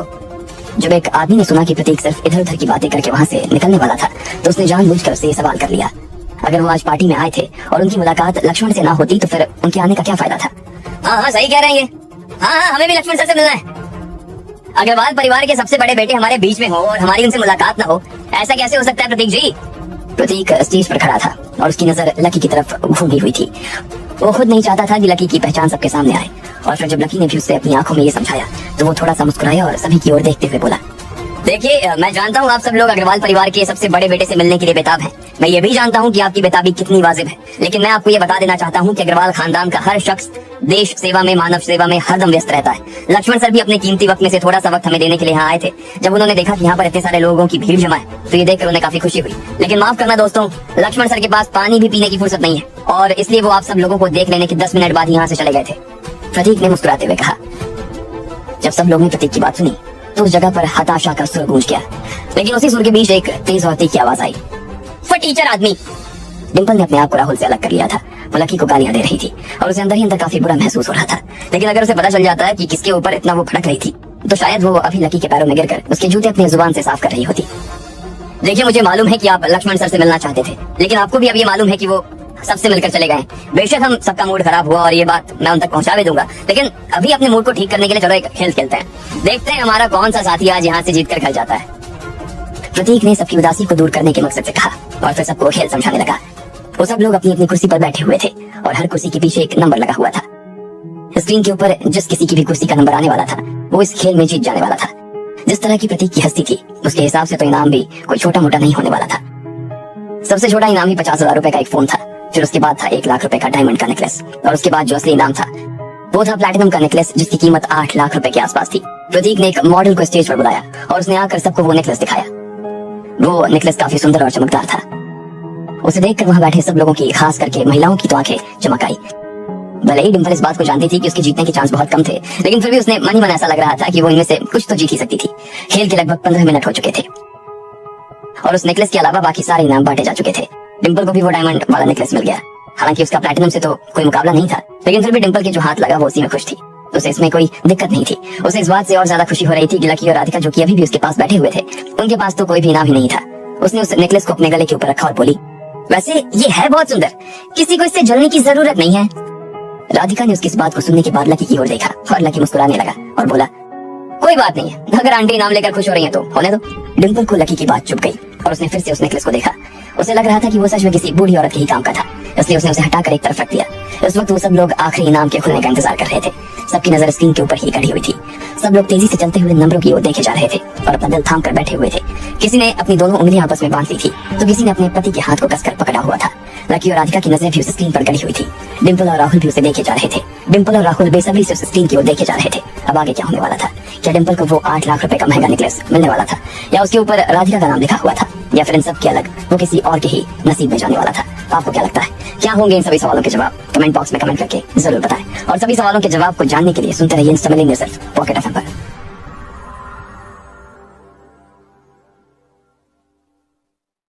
प्रतीक ने हॉल के अंदर खेल शुरू करवा कर सबका मूड झट से ठीक कर दिया था। बड़े बड़े इनामों की लालच से अच्छे अच्छे आदमी भी अछूता नहीं थे। वो सभी ये देख रहे थे कि उनकी कुर्सी का नंबर स्क्रीन पर आया था या फिर नहीं। जब सारे इनाम लगभग खुल चुके थे और सिर्फ आखिरी नेकलेस के खुलने की बारी आई तो सभी अपना दिल थाम कर बैठ गए। लकी और राधिका की नजर जहाँ स्क्रीन पर थी, वही डिम्पल ने भी राहुल की हथेली को कसकर पकड़ लिया था और उछल उछल कर स्क्रीन की ओर देख रही थी। स्क्रीन पर सबसे पहला जो नंबर खुला वो था 7। Number 7, Rahul number 7। उछलते हुए डिम्पल ने कहा। ये लकी और डिम्पल की टेबल का नंबर था और उसे स्क्रीन पर देखते हुए लकी और राधिका भी काफी खुश हो गए थे। साथ ही उस टेबल जितने और लोग बैठे हुए थे वो भी चमकती हुई नजरों से एक दूसरे को देखने लगे। लेकिन डिम्पल की खुशी देखने लायक थी। मारे खुशी की उसकी चीख निकलने वाली थी और राहुल ने उसे शांत रखने के लिए उसके मुंह पर अपनी हथेली रख दी। अगर डिम्पल को वो नेकलेस मिल जाता तो उसे अगले 3 दिन और 3 रातों तक नींद नहीं आने वाली थी। वो इतनी बेचैन हुए जा रही थी। वो अपने आप को स्टेज पर जाते हुए देखने लगी थी। वो अपने आप को राहुल के हाथ से वो नेकलेस पहनते हुए भी देख पा रही थी। जब डिम्पल के मन में ये सभी ख्याली पलाव पक रहे थे तभी इस बीच स्क्रीन के ऊपर दूसरा नंबर खुल चुका था। वो नंबर था 1। नंबर 7 और नंबर 1 राहुल, नंबर 7 और नंबर 1। डिम्पल ने उसकी हथेली को अपने मुंह के पास से हटाते हुए कहा और फिर से वो उछलने लगी। अब की बार तो राहुल से भी नहीं रहा गया और वो भी खुशी के मारे उछलने लगा। हर टेबल पर 12 लोग बैठे हुए थे और अगर नंबर 7 और नंबर 1 खुला तो इसका मतलब साफ था कि नाम जीतने वाला नंबर 10, नंबर 11 और नंबर 12 में से कोई एक इंसान था। लकी और राधिका भी बेसब्री से अगले नंबर के खुलने का इंतजार कर रहे थे। राधिका ने अपनी उंगली दांतों तले दबा ली और लकी भी अपनी कुर्सी में आगे की ओर झुककर बैठ गया। लकी का नंबर था 710, राधिका का नंबर 711 था, डिम्पल का नंबर था 712। ये सब देखते ही डिम्पल और भी ज्यादा पागल हो गई थी। वो बार बार अपने खाली गले को छू कर देख रही थी। वो जल्दी उसके गले में एक प्लैटिनम का नेकलेस आने वाला था और उसके लिए वो काफी खुश दिखाई दे रही थी। मुझे मिलेगा, मुझे मिलेगा, मुझे मिलेगा, मुझे मिलेगा वो नेकलेस। डिम्पल ने इसे किसी मंत्र की तरह बुदबुदाना शुरू कर दिया था। उसे देखकर लोगों को ऐसा लगने लगा कि वो सच में कोई तंत्र मंत्र कर रही थी और वो जो नंबर चाह रही थी वो स्क्रीन पर आ रहा था। जब लोग ने उसे ऐसे घूरते देखा तो उसने अपनी खुशी को दबाने की भरसक कोशिश की, लेकिन फिर भी उसके मुंह के किसी न किसी कोने से वो बाहर छलक ही आ रही थी। इधर स्क्रीन के नंबर धीरे धीरे धीमे होने शुरू हो गए थे। लकी और राधिका ने अपने होठों को अपने दांतों तले दबा लिया। राहुल स्क्रीन को ऐसे देख रहा था जैसे वो ऐसा कुछ पहली बार देख रहा हो और डिम्पल ने अपने हाथों में और अपने पैरों की उंगलियों को आपस में भींच लिया था। नंबर और धीमे होना शुरू हो गए थे और आखिर में स्क्रीन आकर रुकी नंबर 2 पे। ये डिम्पल का नंबर था। डिम्पल के मुंह से एक तीखी चीख निकली। वो चीख इतनी तीखी थी कि हॉल के दीवार में छेद हो सकती थी। राहुल भी इस नंबर को देखकर उत्साहित हो गया। दोनों अपनी जगह पर खड़े हुए और एक दूसरे से गले मिलने लगे और अपनी ही जगह पर खड़े होकर कूदने लगे। राधिका थोड़ी निराश हो गई। लकी का मुंह भी राधिका को देखकर थोड़ा सा उतर गया और जैसे ही वो अपनी नजर स्क्रीन की ओर से हटाने वाला था, अचानक उसने देखा कि स्क्रीन पर कुछ हरकत हो रही थी। उसे ऐसा लग रहा था कि स्क्रीन 2 नंबर पर कहीं रुकी नहीं थी। वो अभी भी हल्की हल्की हिल रही थी और आखिरी झटके में ठहरा हुआ नंबर 2 जाकर नंबर 0 में बदल गया और आखिरकार हल्की सी सारी हरकतें रुक गई। ये देखते ही डिम्पल की धड़कनों को मानो पावर ब्रेक लग गया। ऐसा कैसे हो सकता है? नंबर उसका खुला था। नहीं, फिर से। डिम्पल से रहा नहीं गया और वो चिल्लाने लगी। अगर वो थोड़ा सा और उठ जाता तो डिम्पल को उम्मीद थी कि उसका नंबर आ जाता, लेकिन ऐसा उम्मीद रखने वाला उसके अलावा वहाँ पर कोई नहीं था। स्क्रीन पर जो नंबर बना था तो अब हिलने का नाम ही ले रहा था। उसके ऊपर लिखा था 710, मतलब 710 और ये नंबर लकी की सीट का नंबर था। डिम्पल के दिल पर जैसे आग चल गई। लकी उस नेकलेस को जीत गया था। उसने नफरत भरी कड़वी नजरों से लकी की ओर देखा। उसका मन कर रहा था कि वो अभी के अभी लकी की जान ले ले, लेकिन इस वक्त तक सबका ध्यान लकी के ऊपर चला गया था। जैसे ही लाइट उसके ऊपर चमकनी शुरू हुई, राहुल ने डिम्पल को खींचकर उसकी कुर्सी पर बैठा दिया। अगर कोई उसे इस तरह से लकी को देखते हुए देख लेता तो ये उसके लिए काफी अजीब हो जाता। अरे वाह, इस आदमी की किस्मत तो बहुत अच्छी है। सर प्लीज आप अपना अवार्ड लेने के लिए स्टेज पर आ जाइए। प्रतीक ने इधर से लकी को देखकर मुस्कुराते हुए कहा। दिल ही दिल उसे लकी के लिए काफी खुशी हो रही थी, लेकिन वहाँ बैठे बाकी लोगों को उससे जलन होने लगी। इधर लकी को लगा कि प्रतीक ने उसके साथ ये जानबूझकर किया था और इसलिए वो अपने दिल में मुस्कुरा रहा था। वो इस वक्त ज्यादा और कुछ नहीं कर सकता था। उसने इनाम जीत लिया था तो ठीक है, अब उसे लेने के लिए ही वो आगे बढ़ गया। वैसे भी उसने अभी तक अपनी तरफ से राधिका को कुछ गिफ्ट नहीं दिया था और इस नेकलेस से अच्छा वो कुछ और दे भी नहीं सकता था। राधिका, हाँ चलो स्टेज पर चलते हैं। लकी ने राधिका का हाथ पकड़ा और फिर दोनों ही स्टेज पर जाने लगे। इधर डिंपल की आंखों में ठंडी छुरियां उतर आई थी। उसे लग रहा था कि इस वक्त इस इनाम को लेने के लिए राधिका को नहीं बल्कि उसे स्टेज पर जाना चाहिए था। उसे लग रहा था कि इन दोनों ने मिलकर कुछ गड़बड़ की थी, जिस वजह से नंबर आखिर में 2 से 0 हो गया था। आपसे मिलकर अच्छा लगा सर, आपकी किस्मत तो काफी अच्छी है। प्रतीक ने लकी से गर्मजोशी के साथ हाथ मिलाते हुए कहा। अगर कोई उसकी आंखों को ध्यान से देखता तो वो ये आराम से समझ जाता कि प्रतीक लकी का मुरीद हो चुका था। फिर उसने लकी से अपना हाथ अलग किया और ट्रे में रखा हुआ प्लैटिनम नेकलेस लकी को देने लगा। अरे प्रतीक सर, ये हैंडसम लड़का कौन है? इससे तो आपने हमें मिलवाया ही नहीं। एक जिंदा दिल औरत ने जोर से चिल्लाते हुए कहा और उसकी आवाज पूरे हॉल में गूंज गई। उस औरत का इतना भर कहना था कि इतने में बाकी लोग भी उसकी हाँ में हाँ मिलाने लगे। सब लोग लकी के बारे में जानने के लिए बेताब हुए जा रहे थे। ये प्रतीक एक बार फिर से फेर में पड़ गया था। उसे मालूम था कि लकी ने अपनी पहचान उन लोगों से छिपाने के लिए उसे पहले ही इशारा कर दिया था, लेकिन एक सेकंड के लिए प्रतीक को समझ में नहीं आया कि वो क्या कहे। आखिरकार उसके दिमाग में एक तरकीब आई और उसने कहा, ये लड़का सुभाष है, सुभाष खैर, काफी अच्छा लड़का है और उसकी किस्मत भी कितनी अच्छी है, ये तो आपने देख ही लिया होगा। प्रतीक ने कहते ही एक राहत की सांस ली। उसे अचानक से लकी का वो नाम याद आ गया जो उसने गेट पर उस आदमी को बताया था, और प्रतीक के पास इतना दिमाग तो था ही कि वो उससे एक सरनेम जोड़कर उसे पूरा कर दे। सब लोगों ने लकी का नाम जानकर उसके लिए तालियां बजाई। इसी बीच प्रतीक ने वो नेकलेस उठा लिया। जैसे ही वो लकी को देने वाला था तभी पीछे से आवाज आई, सुभाष है? क्या बात है, मतलब तुम यहाँ भी झूठ बोल रहे हो? डिंपल ने खड़े होते हुए कहा और लकी की ओर देखने लगी। जैसे ही सबने उसके इल्जाम को सुना सब एक ही झटके में उसे पलट कर देखने लगे। इतने में डिंपल ने भी बाकी के लोगों की ओर देखा और बोली, इसका विश्वास मत करना, बिल्कुल मत करना। ये कोई सुभाष खैरवार नहीं है, इसका नाम लकी है और ये दिल्ली यूनिवर्सिटी के एक बढ़िया से कॉलेज का एक फटीचर स्टूडेंट है। और तो और इसने हमारे कमलनाथ सर के खाते से 20 लाख रुपए चुराए हैं। डिंपल ने जैसे ही लकी का नाम सुभाष खैर सुना तो उसके मन में बिजली सी कौंध गई। उसने सबको लकी की सच्चाई बता दी। उसने ये सब इसलिए भी किया क्योंकि उसे लग रहा था कि लकी सुभाष खैर के नाम का इस्तेमाल करते हुए यहाँ पर घुसना चाह रहा था। वो जानती थी कि सुभाष खैर एक बड़ा नाम था और ढेर सारी लड़कियां उसके पीछे पागल थीं, लेकिन क्योंकि लकी उसका नाम का यहाँ पर गलत इस्तेमाल करके आ रहा था इसलिए वो लकी के मंसूबों को कामयाब नहीं होने देना चाहती थी। उसे लग रहा था कि लकी ने अपने दिमाग का इस्तेमाल तो अच्छे से किया, लेकिन उसे इस बात का कोई अंदाजा नहीं था कि वो और राहुल भी उससे इस पार्टी में टकरा जाएंगे। उसे तो शायद इस बात का भी अंदाजा नहीं होगा कि सुभाष खैर के नाम से न सिर्फ वो पार्टी में घुस जाएगा बल्कि उसे प्लैटिनम का इतना महंगा नेकलेस भी मिल जाएगा। लकी, ओ लकी, तुम्हें बहुत खुशी हो रही है ना इस नेकलेस को जीतकर? अभी मैं सबके सामने तुम्हारे कपड़े उतरवाती हूँ। डिंपल ने अपने मन ही मन कहा। वो उसे फिर से जेल भिजवाने के मंसूबे बना चुकी थी। पहली बार तो वो बच गया, लेकिन इस बार डिंपल उसे किसी भी हाल में छोड़ने वाली नहीं थी। डिंपल का मुंह यहाँ पर नहीं रुका और वो लकी के बारे में लोगों को और भी बातें बताने लगी। लोग भी लकी के बारे में ये सुनकर आपस में बात कर रहे थे। इधर लकी का मन फिर से खट्टा हो गया। उसे समझ नहीं आ रहा था कि डिंपल ने उसके नाम का जो रायता फैला दिया था अब वो उसे समेटे कैसे। जिस तरह से उसने लोगों के कान भर दिए थे उसके बाद तो उसके लिए इस मामले को सुलझाना और भी मुश्किल हो रहा था। सच वो बताना नहीं चाहता था, लेकिन लोग भी उसे उसकी पहचान जाने बिना अब उसे छोड़ने वाले नहीं थे। उसे बस इसी बात का डर लग रहा था कि उसकी पहचान अब लोगों के सामने जग जाहिर हो जाने वाली थी और सिर्फ लकी उसे छुपाने के लिए मना कर सकता था। मैडम, आप किस बारे में बात कर रही हैं? मुझे कुछ समझ नहीं आ रहा। लकी ने माइक लिया और फिर मुस्कुराते हुए डिंपल से पूछा, अच्छा कद्दू हो क्या जो समझ नहीं आ रहा? अब तो सच बोल दो, क्यों इतने बड़े बड़े लोगों के सामने झूठ बोल रहे हो? डिंपल ने उसके ऊपर चढ़ते हुए कहा, मैडम आप क्या कहना चाह रही, मुझे तो कुछ समझ नहीं आ रहा है। प्रतीक सर ने खुद कहा कि मैं सुभाष खैर हूँ। अब अगर आपके सुनने में कुछ चूक हो गई तो मैं फिर से कह देता हूँ कि मैं सुभाष खैर हूँ। लकी ने कहा, अच्छा सुभाष खैर हो, तो चलो बताओ कि तुम किस कंपनी से आए हो, तुम किस ग्रुप के सीईओ हो और उसका नाम बताओ तो। डिंपल ने लकी की परीक्षा लेते हुए कहा। वो समझ रही थी कि लकी अपने मुंह से अपनी पहचान स्वीकार नहीं करना चाह रहा था, इसलिए उसने खुद लकी को फंसाने के बारे में सोच लिया। वो चाहती थी कि लकी खुद सबके सामने अपना झूठ स्वीकार करे। वैसे भी यहाँ जो लोग आए थे वो सभी दिल्ली के बड़े लोगों में से थे, इसलिए लकी उनके सामने कोई झूठ नहीं बोल सकता था। मैं कौन हूँ, कहाँ से आया हूँ और क्या करता हूँ, इसके बारे में मुझे आपको बताने की कोई जरूरत नहीं है। वैसे भी अभी मेरी प्रतीक की कंपनी के साथ 2 करोड़ की एक डील चल रही है। लकी ने अपने चेहरे पर और भी गंभीर भाव लाते हुए कहा, हाँ 2 करोड़, तुम्हारी हिम्मत कैसे हो गई इतनी बड़ी रकम के बारे में अपने मुंह से जिक्र करने की? अगर तुम्हें 2 करोड़ की डील करनी है ना तो उसके लिए तुम्हें कॉलेज के फंड से और 1 करोड़ 80 लाख रुपए चुकाने पड़ेंगे। तुम्हारा दिमाग तो ठीक है ना लकी? डिंपल ने कहा। वो समझ गई थी कि लकी ऐसा जो कुछ कह रहा था वो गुस्से में आकर कह रहा था और इस बात के सच और झूठ का फैसला सिर्फ प्रतीक ही कर सकता था, इसलिए उसने गेंद प्रतीक के बारे में डालते हुए कहा, ठीक है तो फिर प्रतीक सर आप ही बता दीजिए, क्या आपकी कंपनी की इनके साथ कोई 2 करोड़ की डील चल रही है क्या, या फिर ये आदमी यहाँ खड़ा होकर आपके सामने झूठ बोल रहा है? अब सब लोगों की आंखें प्रतीक के ऊपर टिकी हुई थी। उन लोगों को भी डिंपल की बातें सुनने के बाद लकी के ऊपर शक होने लगा था।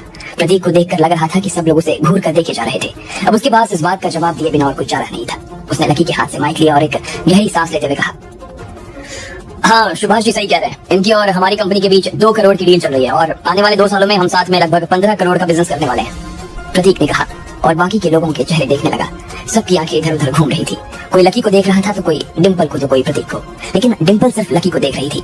उसे समझ नहीं आ रहा था कि आखिर लकी ऐसा क्यों कर रहा था।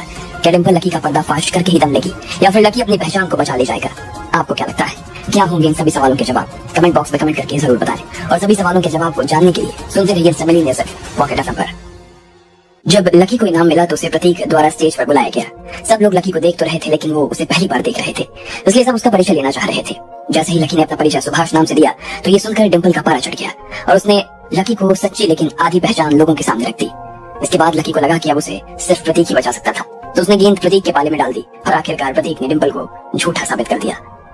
ऐसा कैसे हो सकता है, ये तो पॉसिबल ही नहीं है, डिंपल ने अपने आप से कहा। उसका चेहरा मानो बर्फ की तरह जम गया था। उसे समझ नहीं आ रहा था कि आखिर ये सब क्या खेल चल रहा था।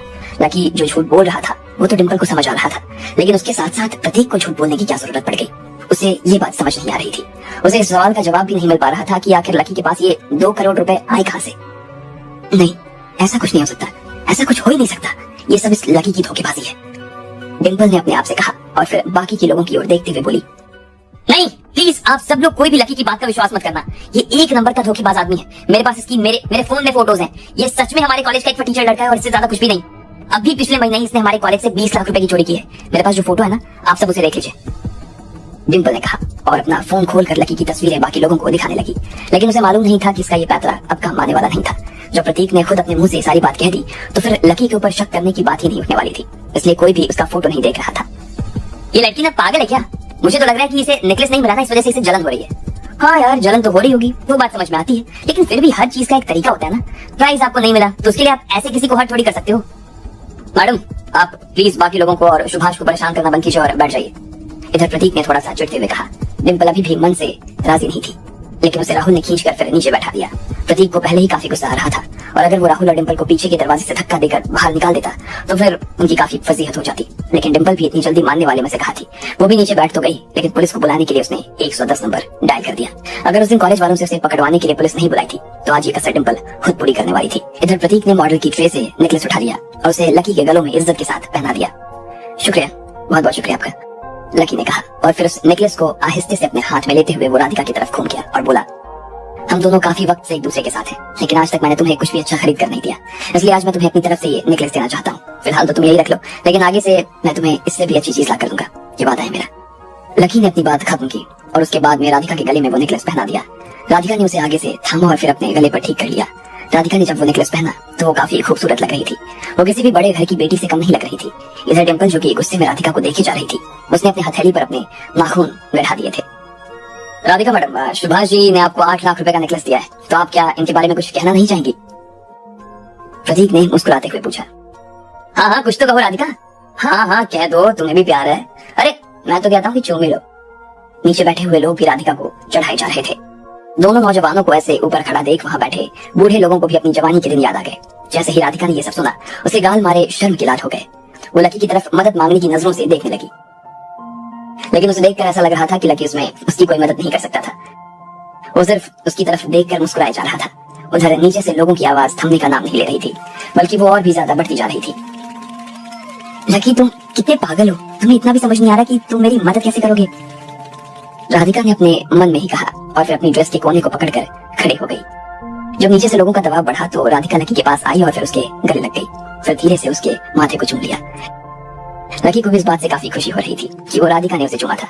लकी ने अपनी बाहों में उसे जोर से कस लिया और वो उसे छोड़ने का नाम नहीं ले रहा था। राधिका को तो लग रहा था कि वो लकी को एक छोटा सा हक देकर और फिर उससे अलग हो जाएगी, लेकिन उसे इस बात का अंदाजा नहीं था कि लकी उसे इतना जोर से पकड़ लेगा। उसे बहुत शर्म महसूस हो रही थी और मन ही मन लकी को कोसे जा रही थी।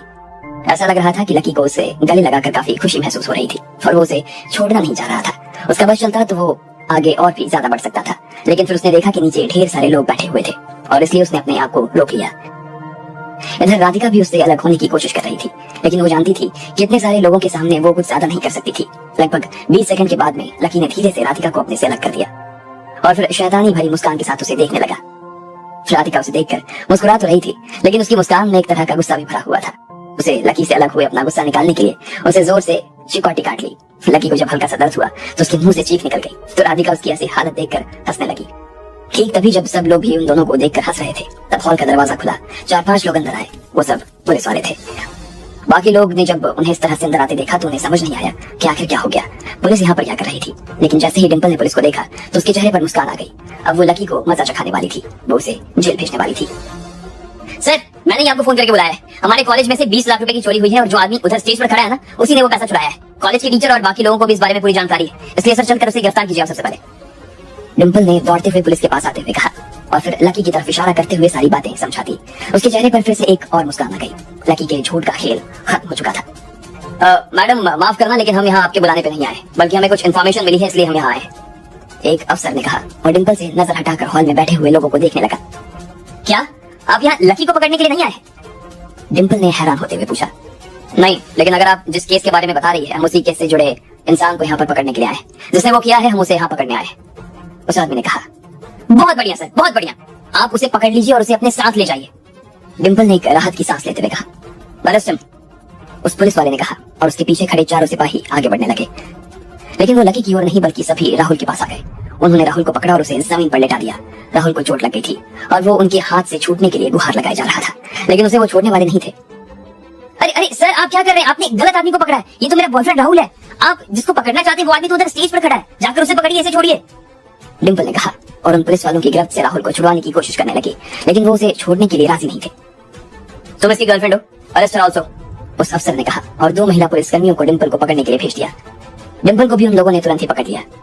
ये आप क्या कर रहे हैं सब? मैं आपको गलत लोगों को पकड़ कर ले जाने की कंप्लेंट करूंगी। मैं आपको छोड़ूंगी नहीं, आपकी थाने के अंदर शिकायत करूंगी मैं, डिंपल ने गुस्से में कहा। उसे ऐसा लग रहा था कि वो लोग मुजरिम को छोड़कर शरीफ लोगों को पकड़ रहे थे, लेकिन डिंपल की किसी भी बात का उनके ऊपर कोई असर नहीं हो रहा था। वो उसे छोड़ने का नाम नहीं ले रहे थे। डिंपल भी और ज्यादा चिल्ला गई और बोली, ठीक है, आप लोग मुझे नहीं जाने दे रहे ना, ठीक है, मैं आपकी कंप्लेंट इस मामले में कमिश्नर से करूंगी। अभी मुझे एक बार फोन मिल जाने दो मेरा, फिर उसके बाद मैं बताती हूँ कि मैं कौन हूँ। लड़की, तुम यहाँ जो चाहे खा सकती हो, लेकिन जो चाहे कह नहीं सकती हो। अब तुम मुझे बताओगी कि तुम्हारे पास इतने महंगे कपड़े और इतनी महंगी ज्वेलरी कहाँ से आई है? उस पुलिस वाले ने डिंपल की ओर देखा और मुस्कुराते हुए पूछा। अच्छा, आपको क्या लगता है कि मेरा बॉयफ्रेंड कुछ फटीचर आदमी है? अरे ये खानदानी रईस है। अब क्योंकि पुलिस वालों की पैसों वाले से दुश्मनी होती है, तो क्या वो इस हिसाब से हमें अंदर कर देंगे? डिंपल ने कहा। वो उसे वैसा ही जवाब दे रही थी जैसा वो उसे सवाल कर रहे थे। आपको शायद मालूम नहीं है कि राहुल के पिताजी का एक छोटा सा होटल है और उसके पिताजी के पास एक छोटी सी गाड़ी है। इन्हें खानदानी रईस कहने का मतलब होगा कि यहाँ पर बैठे सभी लोगों का मजाक उड़ाना। अब आपको क्या लगता है ये आदमी आपके ऊपर इतना पैसा खर्च कर सकता है? एक अफसर ने पूछा। डिंपल को न सिर्फ उसकी बात पर बल्कि अपनी कानों पर विश्वास नहीं हो रहा था। ऐसा कैसे हो सकता था? राहुल तो उसे अपने साथ अपने पिताजी की कंपनी में नौकरी करवाने के लिए ले गया था। उसने तो वहाँ राहुल की गर्लफ्रेंड बनने से पहले भी काम किया था। राहुल के पास तो खूब पैसा था। फिर ये अफसर राहुल के बारे में जो बात कर रहा था वो डिंपल को समझ नहीं आ रहा था। तभी उसने राहुल की ओर एक नजर घूम कर देखा। वो भी देख तो डिंपल को ही रहा था, लेकिन उसकी आंखों में एक अजीब सी शर्मिंदगी थी। उसे देखकर ऐसा लग रहा था कि वो डिंपल से कुछ छिपा रहा था। डिंपल को उसके ऊपर शक होने लगा। वो जिस तरह से उसके ऊपर पैसे खर्च कर रहा था, उससे डिंपल के दिमाग में भी एक बार के लिए शक तो पैदा हुआ, लेकिन उसने कभी सोचा नहीं था कि ये पैसे यहाँ से आ रहे थे। और इस महीने तो उसने डिंपल के ऊपर 60 से 70 हजार रुपए खर्च कर दिए थे। कहीं ऐसा तो नहीं कि वो पुलिस अफसर सच कह रहा था? डिंपल के बदन में इस ख्याल भर से छुरछुरी दौड़ गई। वो इतना घबरा गई कि जिसकी कोई हद नहीं थी। इधर जब उससे कुछ बोलते नहीं बन रहा था तो उसकी तरफ से पुलिस अफसर ने कहा, हमें इस मामले में रिपोर्ट मिली है और साथ ही हमारे पास पूरे पक्के सबूत भी हैं। राहुल ही वो इंसान है जो कमलनाथ जी के साथ हुई 20 लाख की चोरी का प्राइम सस्पेक्ट है। जहां तक तुम्हारा सवाल है तो अभी हमें तुमसे भी पूछताछ करनी पड़ेगी, जिससे हम ये पता लगा सकें कि इन सब में तुम्हारा क्या रोल था। अभी फिलहाल के लिए हमें वही कदम उठाना होगा जो कानून हमसे उठाने की मांग करता है। जब डिंपल ने उस अफसर की बात सुनी तो उसका दिल बैठ गया। उसका शरीर कांपने लगा था और उसे लग रहा था कि वो सिकुड़ कर नीचे गिर जाएगी।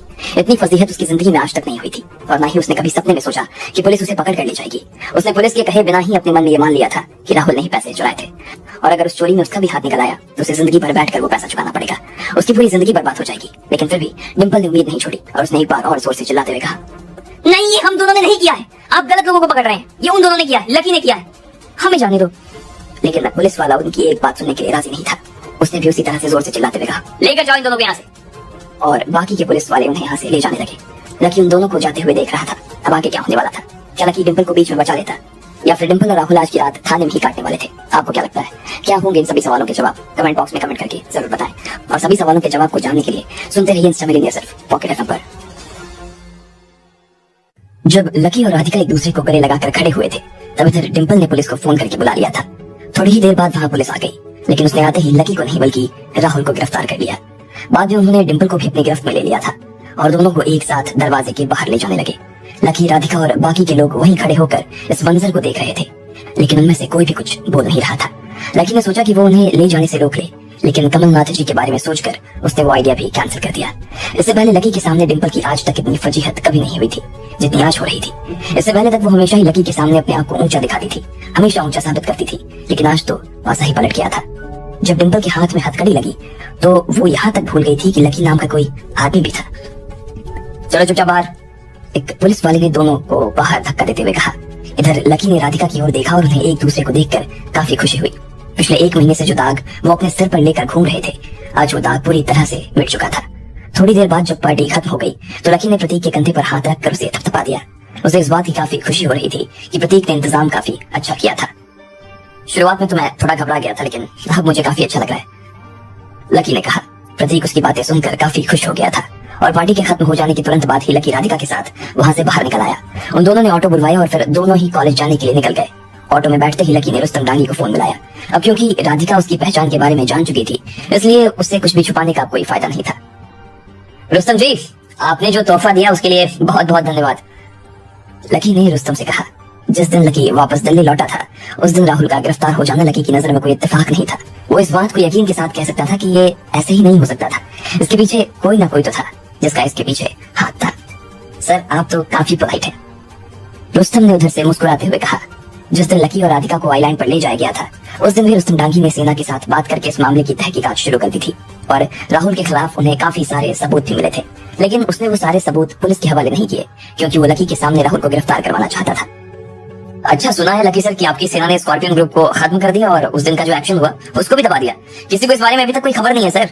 इसके अलावा मैंने राधिका जी का दाखिला कॉलेज में बाहर से करवा दिया है, इसलिए जब से फिर से आप कॉलेज जाओगे तो आपको राधिका मैडम को कोई दिक्कत नहीं होगी, आप दोनों आराम से क्लास करोगे। क्या बात है, बहुत बहुत शुक्रिया रुस्तम, लकी ने फिर से कहा। रुस्तम के ऊपर वैसे भी लकी के बहुत से एहसान थे, इसलिए वो उसके लिए जो कुछ कर रहा था वो कम नहीं था बल्कि ना के बराबर था। जब दोनों कॉलेज के बाहर ऑटो से नीचे उतरे तो राधिका लकी के साथ कुछ खाने के लिए चटोरी गली जाना चाहती थी।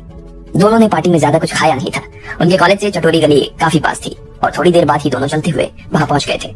जैसे ही वो वहां गए उन्होंने देखा कि veg chowmein, noodles, patties, burger और ना जाने कौन कौन सी चीजें वहां पर बिक रही थी।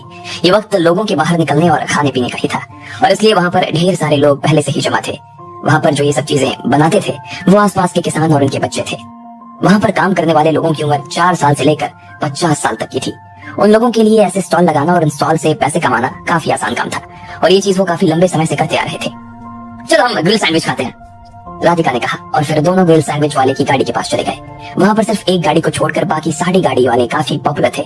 शायद उसका खाना इतना अच्छा नहीं था जितना कि बाकी के लोगों का था, लेकिन लकी और राधिका काफी उदार दिल के थे। वो जानते थे कि एक गाड़ी लगाना और उसे चलाना इतना आसान नहीं होता जितना कि दिखता था और इसलिए वो दोनों उसके पास चले गए। सर, मैं ग्रिल सैंडविच लगा देता हूँ, इसके अलावा आप और क्या खाना पसंद करेंगे? आप बोले तो मैं। उस गाड़ी के मालिक ने लकी और राधिका को देखते हुए कहा। उसका काम इतना मंदा चल रहा था कि आज उसकी बोनी तक नहीं हो पाई थी। मेरे लिए एक वेज चाउमीन लगा दीजिए और उसमें मसाला थोड़ा तेज कर दीजिएगा, लकी ने कहा और राधिका उसे देखते ही झटका खाकर पीछे हो गई। ये तो वही है, उसने अपने आप से कहा। उसे अपनी आंखों के ऊपर विश्वास नहीं हो रहा था। लकी क्योंकि उसकी गाड़ी से थोड़ा सा दूर खड़ा था इसलिए वो ठीक से उसका चेहरा नहीं देख पाया। जैसे ही उसने राधिका को ऐसे चौंकते हुए देखा तो उसने पाया कि वो गाड़ी किसी और की नहीं बल्कि ज्योति की थी। वही वहां पर खाना बना रही थी और वहां की मालकिन भी थी। जैसे ही राधिका ने ज्योति को देखा तो वो घबरा गई। लकी ने उसे थामा और उसे गले लगा लिया। जब से ज्योति ने राधिका को पानी में डुबाया था तब से उसके अंदर एक अजीब सा डर बैठा हुआ था। मुझे माफ कर दो राधिका, पिछली बार जो मैंने तुम्हारे साथ किया वो बहुत गलत था। मुझे तो कायदे से उस दिन मर जाना चाहिए था। मैंने तुम्हारे साथ ऐसा कुछ करने की सोच भी कैसे ली? प्लीज मुझे माफ कर दो राधिका। ज्योति अचानक से अपनी गाड़ी के पीछे से बाहर आई और राधिका की तरफ आते हुए उसने हाथ जोड़कर माफी मांगना शुरू कर दिया। जब उसने देखा कि राधिका थोड़ी और आगे चली गई थी तो उसे रोकने के लिए वो उसके पैरों में गिर गई। जिस दिन से उसने राधिका के साथ ये किया उसके अगले दिन से ही वो राधिका को ढूंढे जा रही थी ताकि वो उससे माफी मांग सके। लकी ने उसके परिवार से उसके सारे नाते खत्म करवा दिए थे, लेकिन उसे समझ नहीं आ रहा था कि लकी ने ऐसा कैसे किया था। जब तक ज्योति अपने घर पहुंची तब तक उसके पिताजी उससे सारे नाते खत्म कर चुके थे और उससे सारे पैसे भी उन्होंने वापस ले लिए। अब ज्योति के पास पैसे आने का कोई जरिया नहीं बचा था और वो कंगाल हो गई थी। लेकिन उसे अभी भी कॉलेज तो जाना था, उसकी पढ़ाई पूरी नहीं हुई थी और बिना पैसों के वो कॉलेज कैसे जा सकती थी। उसने आखिरकार जैसे तैसे एक छोटी सी गाड़ी खरीदी और उसके ऊपर सैंडविच, चाउमीन और ऐसी सब चीजें बनाकर बेचने लगी। उसने जब शुरुआती 20 दिनों तक ये सारी चीजें बनाई तो उसमें से उसकी एक चीज भी नहीं बिक पाई, लेकिन वो तो बस बनाती जाती और आखिर में बचे हुए खाने को खुद खा जाती। आज काफी दिन के बाद उसकी दुकान पर 2 लोग आए थे। उसे उम्मीद थी कि वो इन दोनों से कम 200 रुपए तो कमा ही लेगी, लेकिन उसे उम्मीद नहीं थी कि ये दोनों भी लकी और राधिका ही निकलेंगे। उन दोनों को वहां पर देखकर अब ज्योति बुरी तरह से डर गई थी। लकी ने उसके चाचा को चुटकी बजाते ही तबाह कर दिया था। अगर उसे अभी भी ज्योति के ऊपर गुस्सा आ रहा था तो वो उसकी हालत खराब कर सकता था। एक तो वो पहले ही गड्ढे में जा गिरी थी और लकी उसे और भी गहराई में डुबा सकता था। तुम्हें अभी भी समझ नहीं आ रहा है ना? तुम अभी भी इससे नफरत करती हो ना? रुको, मैं तुम्हें अभी बताता हूँ। मुझे पता है कि तुम्हारे साथ क्या करना है। लकी ने राधिका के कानों में कहा और उसे गले लगा लिया। उसने अपना फोन निकाला और उस तमरांगी को फोन मिलाने लगा। जब वो थोड़ी दिन तक उस आइलैंड पर रह लिया था तो अब उसके अंदर वो अमीर लोगों वाले तेवर तो आ गए थे। अब उसकी नजर में ज्योति घास के तिनके से ज्यादा और कुछ नहीं थी। इधर जैसे ही ज्योति ने देखा कि लकी ने उसके सामने अपना फोन निकाल लिया था तो उसके दिल उसके मुंह में आ गया था। उसे ऐसा लग रहा था इस बार तो लकी उसकी जान ही निकाल देने वाला था। भले ही उसकी हालत उसने पहले ही इतनी खराब कर दी थी, फिर भी लकी उसे इतनी आसानी से जाने देने वाला नहीं था। नहीं लकी, रुको। राधिका ने तभी लकी का हाथ पकड़कर उसे रोकते हुए कहा और बोली, इसकी कोई जरूरत नहीं है, जो हो गया सो हो गया ना, छोड़ते हैं ना। जब राधिका और लकी आइलैंड पर थे तब लकी ने राधिका को वो सारी बात बता दी थी जो उसने ज्योति के साथ की थी। जब राधिका ने आज देखा कि ज्योति उसके पैरों में गिरी हुई थी और उसके कपड़े तेल और सॉस में खराब हो गए थे, तब राधिका को लगा कि उसके लिए बस इतनी सजा काफी थी और इसके अलावा उसके साथ कुछ करने की जरूरत नहीं थी। ठीक है, मैं कुछ नहीं कर रहा, लकी ने कहा और फोन काट दिया। थैंक यू, आपने मेरे ऊपर इतनी दया दिखाई, उसके लिए थैंक यू सो मच। मुझे समझ नहीं आ रहा कि मैं आपका यह एहसान कैसे चुकता करूं। ज्योति ने लकी की ओर अपने हाथ जोड़ते हुए पूछा। वो लकी के फोन वापस रखने से इतना खुश हो गई थी कि उसकी आंखों से आंसू थकने का नाम नहीं ले रहे थे। उसके मन में ये सब करने के बाद भी लकी या राधिका से बदला लेने के रत्ती भर भी भाव नहीं थे और वो बड़े प्यार से उनकी ओर देखे जा रही थी। जल्दी से खड़ी हो जाओ, सब लोग देख रहे हैं, लकी ने ज्योति से कहा और फिर इधर उधर देखने लगा। ज्योति जल्दी से खड़ी हुई और फिर उसने एक ग्रिल सैंडविच और एक चाउमीन तैयार कर लकी और राधिका के पास बढ़ा दी। वो वैसे ही उन्हें ये सब बिना पैसों के ही खिलाना चाहती थी, लेकिन आखिर में जाते जाते लकी ने उसे 200 रुपए दे दिए। जब ज्योति ने अपने हाथ में 200 रुपए का नोट देखा तो फिर वो लकी और राधिका को जाते देखने लगी तो वो चौंक गई। अचानक ना जाने कहां से उसकी आंखों में आंसू भर आए थे। उसे इस बात का रोना नहीं आ रहा था कि वो मौत के मुंह से बच गई थी, बल्कि उसे इस बात का रोना आ रहा था कि लकी ने उसकी ये हालत बना दी थी। ज्योति ने वो पैसे अपनी जेब में डाले और फिर अपने कस्टमर के लिए बर्तन धोने लगी। लकी थोड़ी देर के लिए कॉलेज गया और फिर वहां से वो वापस आने के लिए विला चला गया। उसने राधिका के लिए कुछ रोजमर्रा की जरूरत का सामान खरीदा और राधिका वहीं उस विला में रुक गई। लकी भी रुका हुआ तो था, लेकिन दोनों अलग अलग कमरों में सोए थे। उधर जब दोनों को नींद लगने ही वाली थी तभी इधर राहुल और डिंपल भी जेल से बाहर आ गए थे। राहुल के पापा और कॉलेज के कुछ लड़कों ने, साथ ही टीचर्स ने भी उनकी बेल करवाने के बारे में सोचा था। उन्होंने राहुल के सामने ये शर्त रखी कि अगर वो 1 साल के अंदर कॉलेज के सारे पैसे नहीं लौटा देगा तो उसे किसी भी तरह की सजा नहीं दी जाएगी। एक नंबर का गधा है तू, तुझे बिल्कुल भी अकल नहीं है। मुझे तो लगता था कि मैंने तुझे पैदा कर ही गलती कर दी। राहुल के पिता ने उसे इस तरह से कड़ी जुबान में बात करते हुए कहा और बिना उसे गाड़ी में बैठाए वहां से रवाना हो गए। पापा रुको तो, राहुल चिल्लाता ही रह गया, लेकिन उसके पिता ने उसकी एक नहीं सुनी। राहुल के चेहरे के आसपास उसके पिता की गाड़ी का धुआं ही धुआं जम गया था। अब तुम दोनों को ये बात सोचनी चाहिए कि तुम दोनों ये कॉलेज का पैसा वापस कैसे करोगे। हमने कॉलेज की ऑफिशियल वेबसाइट के ऊपर पहले ही मैसेज डाल दिया है। अगर तुमने 1 साल के अंदर पैसा नहीं चुकाया तो तुम और ये तुम्हारा कांड हमेशा के लिए कॉलेज की वेबसाइट का एक हिस्सा बनकर रह जाएगा, एक आदमी ने कहा। और राहुल उसकी बात सुनकर रोने ही वाला था। इधर डिंपल की भी हालत खराब हो रही थी। उसे समझ नहीं आ रहा था कि आखिर वो इतना जल्दी इतने सारे पैसे कहां से लेकर आएगी। उसे तो अपने ऊपर अभी शक होना शुरू हो गया कि वो इतना पैसा चुका भी पाएगी या नहीं। तुम रो रही हो तुम, राहुल ने डिंपल को चिढ़कर डांटते हुए कहा। नहीं, मैं रो नहीं रही। देखो, वैसे भी रात के 10 बज चुके हैं, तो क्या हम किसी होटल के अंदर रुक सकते हैं? डिंपल ने अपने आंसू को पोंछते हुए कहा। डिंपल, क्या तुम्हारा दिमाग खराब है या तुमने अपने दिमाग में कोई गधे का दिमाग लगा लिया है? अभी ऑटो पकड़ो और वापस कॉलेज चलो। मेरी जेब में पूरे 100 रुपए भी नहीं बचे हैं और अभी भी होटल के अंदर रुकना है तुम्हें, राहुल ने डिंपल के ऊपर चिल्लाते हुए कहा। डिंपल के पास अपने तो कोई पैसे होते नहीं थे, इसलिए वो राहुल के ही पैसे उड़ाती थी। ये सब उस लकी की वजह से हुआ है, डिंपल ने अपने दांत पीसते हुए कहा। वो यहाँ रात को सड़क पर परेशान सी खड़ी थी और इधर लकी आराम से अपने विला में सो रहा था। अब आगे क्या होने वाला था? क्या डिंपल लकी को इतनी आसानी से छोड़ने वाली थी या वो अपनी बेइज्जती का लकी से बदला लेने वाली थी? आपको क्या लगता है, क्या होंगे इन सभी सवालों के जवाब? कमेंट बॉक्स में कमेंट करके जरूर बताएं और सभी सवालों के जवाब को जानने के लिए सुनते रहिए इंस्टा मिलेंगे सिर्फ पॉकेट एफएम पर। लकी और राधिका जब वापस दिल्ली आए तो उन्हें ऐसा लगा कि उनकी किस्मत ही बदल गई थी। न सिर्फ उसके सिर के ऊपर लगा हुआ सबसे बड़ा दाग मिट चुका था, बल्कि वो ज्योति जिसे देखते ही राधिका की रूह कांप जाती थी, आज वो खुद उसके पैरों में गिरकर उससे माफी मांग रही थी। राधिका और लकी दिन भर की थकान के बाद आराम से आज अपने विला में पहली रात गुजार रहे थे, लेकिन उधर डिंपल और राहुल की हालत खराब थी। उनके पास सिर्फ 1 साल का समय था और इसी के अंदर उन्हें 20 लाख रुपए चुकाने थे। ये सब ना लकी की वजह से हुआ है। जेल से आने के बाद भी डिंपल के तेवर लकी को लेकर बदले नहीं थे। भले ही इल्जाम राहुल के ऊपर साबित हो चुका था, फिर भी वो लकी को गाली देने से बाज नहीं आ रही थी। राहुल जो कि अभी तक उसे पलकों के ऊपर बैठाए घूम रहा था, अब उसने भी उसे नीचे उतार दिया और बोला, उसे गाली देने से कुछ नहीं होने वाला, चुपचाप चलो यहाँ से। अरे ऐसे कैसे चलो? तुम्हें मालूम है ना कि यहाँ से हमारा कॉलेज कितना दूर है? ऑटो बुक कर लेते हैं ना, वैसे भी हम दोनों थके हुए हैं और फिर रात भी बहुत हो गई है। डिंपल ने राहुल से कहा। वो समझ गई थी कि उसके बाप के दुत्कारने के बाद राहुल का मूड काफी खराब हो गया था। तुम्हारा दिमाग खराब है क्या? तुम्हें मालूम है यहाँ से कॉलेज जाने के लिए ऑटो के कितने पैसे लगेंगे? कम से कम 120 रुपए से भी ज्यादा। है तुम्हारी जेब में इतने पैसे? अगर है तो चलो मैं बुला लेता हूँ, तुम पैसे दे देना, राहुल ने कहा और चिढ़कर गुस्से में डिंपल की तरफ देखने लगा। जब डिंपल ने राहुल की ओर देखा तो ना जाने क्यों उसके होंठ कांपने शुरू हो गए। उसे ऐसा लग रहा था कि वो गलत कर रही थी, लेकिन राहुल खुद काफी खराब किस्म का इंसान था। चलो अब चुपचाप इस साइकिल पर मेरे पीछे बैठ जाओ, राहुल ने कहा और थोड़ी ही दूरी पर लगी किराए की साइकिल के बूथ में से एक साइकिल निकाल ली। डिंपल के पास अभी और कोई चारा नहीं था, इसलिए वो भी उसके पीछे पीछे निकल गई, लेकिन उसका मन नहीं मान रहा था। जैसे ही उसने साइकिल को देखा और फिर साइकिल के पीछे अपने आप को बैठा हुआ देखा तो उसका दिमाग खराब हो गया और वो वहां से भाग कर निकली और तुरंत ऑटो वाले को हाथ दिखाकर उसमें बैठकर कॉलेज जाने के लिए रवाना हो गई। राहुल ने जैसे ही उसे ऐसी हरकत करते देखा तो उसका दिमाग तो मारे गुस्से की और ज्यादा खराब हो गया। डिंपल चुड़ैल, वो जोर से चिल्लाया और साइकिल लेकर उसके पीछे पीछे दौड़ने लगा। अगले दिन राधिका सुबह जल्दी कॉलेज पहुंच गई थी। वैसे भी पिछले महीने उसने ढेर सारी क्लास मिस कर दी थी, इसलिए वो उन सबको इस महीने में कवर करना चाहती थी। इधर लकी भी 8 बजे के करीब अपने बिस्तर से उठ गया और फिर टहलते हुए कॉलेज की कैंटीन में चला गया। वो वहां बैठकर पहले आराम से नाश्ता करने वाला था और फिर अपने हॉस्टल में जाकर अमित, गर्वित और प्रीतम से मिलने वाला था। जब वो अपना नाश्ता कर रहा था तभी लकी ने अपना फोन देखा। उसके कॉलेज की वेबसाइट पर राहुल का चेहरा नजर आ रहा था और उसने जो 20 लाख रुपए चोरी किए थे उसके बारे में बड़े बड़े अक्षरों में लिखा था। लकी के चेहरे पर मुस्कान तर गई। ये तो राहुल है ना? हाँ ये वही है। कितना बेशर्म आदमी है ना, इसने ऐसा कुछ करने से पहले एक बार भी सोचा नहीं, बाकी के लोगों ने कहा। लकी ने उन सब लोगों की ओर देखा और फिर पाया कि राहुल सामने से चला आ रहा था।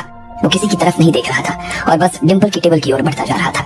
डिंपल वहां बैठकर आराम से पोहे खा रही थी। अब क्योंकि राहुल के सिर पर 20 लाख रुपए का भार आ चुका था, इसलिए डिंपल उससे अक्सर दूर ही रहा करती थी। वो उससे अलग रहने लगी और जितना हो सके उससे दूरी बनाना शुरू कर दिया उसने। अब तो उसे देखकर ऐसा नहीं लगता था कि वो राहुल से प्यार भी करती थी। सटाक करके एक जोरदार आवाज आई। लकी ने देखा कि राहुल जैसे ही डिंपल की टेबल के पास पहुंचा उसने जोर से टेबल के ऊपर हाथ दे मारा।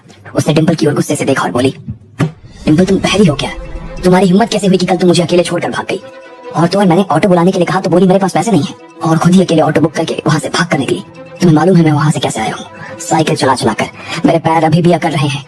मन तो कर रहा है कि मैं तुम्हारी जान ले लूं। मैंने तुम्हारी जैसी दोगली लड़की आज तक नहीं देखी, राहुल ने कहा और अपनी आग उगलती आंखों से डिंपल की ओर देखने लगा। लेकिन इधर डिंपल के चेहरे पर राहुल के गुस्से का कोई खास असर नजर नहीं आ रहा था। उसने मुस्कुराते हुए राहुल को देखा और बोली, चलो ब्रेकअप कर लेते हैं। राहुल ने उसके मुंह से जैसे ही ये बात सुनी उसके होश उड़ गए। 1 सेकंड तक तो वो उसे ही देखता रहा और फिर उसके सामने हंसते हुए बोला, चुड़ैल क्या बात है, इतनी जल्दी इतना नीचे गिर गई? जब तेरे ऊपर आई थी ना तो तू भागी भागी मेरे पास ही आई थी और मेरे गले लग गई थी, और अब जब मैं मुसीबत में हूँ, परेशान हूँ, तो मुझे छोड़कर जा रही है। डिंपल ने उसकी बात को अनसुना भी कर दिया। वो समझ गई थी कि राहुल उसे उकसाने की कोशिश कर रहा था, लेकिन वो उसे जरा भी भाव नहीं दे रही थी। उसे देखकर ऐसा लग रहा था जैसे वो राहुल को जानती ही नहीं थी। वैसे तो डिंपल के दिमाग में यही था कि पुलिस स्टेशन से निकलने के बाद वो थोड़ा और दिन तक राहुल का साथ देने वाली थी और धीरे से सड़क जाने वाली थी। लेकिन अब जब उसे पता चला कि वो कंगाल हो चुका था और उसकी जेब में कुछ नहीं बचा, तो इससे जल्द से जल्द छुटकारा पा लेना चाहिए। देखो मैं साफ कह रही हूँ, आज के बाद मुझे कभी परेशान करने की कोशिश मत करना तुम। डिंपल उठी और वहां से निकलने लगी, लेकिन राहुल उसे इतनी आसानी से कैसे जाने देने वाला था। उसने उसका हाथ पकड़ लिया और उसे अपनी कलाई में जोर से कस लिया, जिसकी वजह से डिंपल का दर्द शुरू हो गया। डिंपल ये मत भूल कि अभी थोड़े दिन पहले तक तेरी हालत कचरे के ढेर जैसी थी। वैसे भी तेरे अंदर ऐसा है क्या जो मैं तेरे पीछे घूमूंगा? तुझे जाना है ना, चली जा, मैं तुझे रोकने वाला नहीं हूँ। लेकिन उससे पहले मैंने तेरे ऊपर अभी तक जितना भी पैसा खर्च किया है ना, सब मुझे वापस कर मुझे। राहुल तुम्हारा दिमाग खराब है क्या? तुम मर्द हो कि क्या हो? तुम एक लड़की से पैसे मांग रहे हो, तुम्हारे अंदर थोड़ी भी शर्म नहीं बची है? जब डिंपल ने राहुल के मुंह से पैसों की बात सुनी तो उसे इतना गुस्सा आया कि उसका मन तो कर रहा था कि वो सबके सामने शर्म के मारे ही मर जाए। मैंने इतने महीनों तक तुम्हारा साथ दिया तो मैं क्या फ्री में तुम्हारे साथ घूम रही थी? तुमने जो किया है ना उसकी वजह से मेरा कितना नाम खराब हुआ है। कायदे से पैसे तो मुझे मांगने चाहिए थे तुमसे, और तुम उल्टा मुझसे पैसे मांग रहे हो। तुम्हारे अंदर इंसान मर चुका है क्या? डिंपल ने भी उसे उसी की भाषा में जवाब देते हुए कहा, मैंने तुम्हारे ऊपर कम से कम 6 से 7 लाख रुपए खर्च किए हैं। तुम कोई होर की पड़ी या फिर कोई हीरोइन नहीं हो जो मैं तुम्हारे ऊपर पैसे ही लुटाता रहूं। और तुम्हें क्या लगता है मैं खुद भी फ्री में आता हूँ? चलो ठीक है, एक काम करते हैं, तुम मुझे पूरा पैसा मत दो, लेकिन हम इतनी बार जो होटल गए ना और हमने जो इतनी रातें एक दूसरे के साथ गुजारी है, उसके बाद तुम एक काम करो कि मुझे 3,50,000 रुपए दे दो, फिर मैं तुम्हें कुछ नहीं कहूंगा। राहुल ने कहा। उसके माथे पर 20 लाख रुपए का बोझ था और इसी वजह से वो खुद क्या बोल रहा था इस बात की उसे भी समझ नहीं थी। कैसे भी करके वो अपना सिर्फ बोझ हल्का करना चाहता था। पागल आदमी। डिंपल ने राहुल की ओर देखा।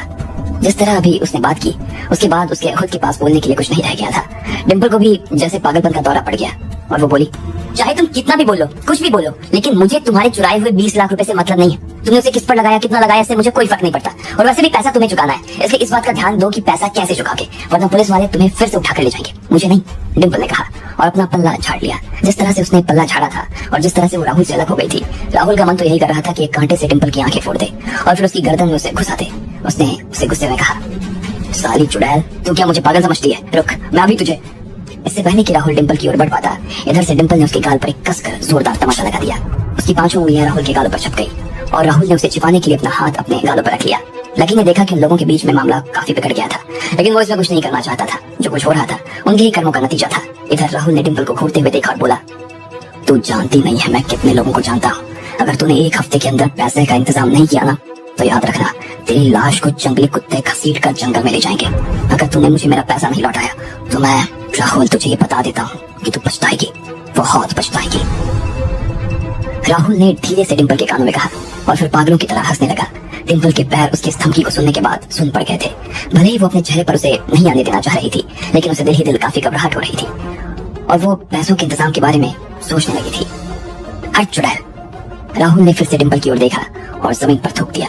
डिम्पल जानती थी कि राहुल लोगों को जानता था और वो जिस तरह से बौखलाया हुआ था, उसे तो यही लग रहा था कि उन दोनों के बीच इस जंग को वही जीत सकता था। लेकिन राहुल को शांत करवाने के लिए वो कहां से 3,50,000 रुपए लेकर आती, इस बात का अंदाजा खुद उसको भी नहीं था। राहुल वहां से निकल गया और लोगों की नजरों से बचने के लिए डिम्पल भी वहां से जाने लगी।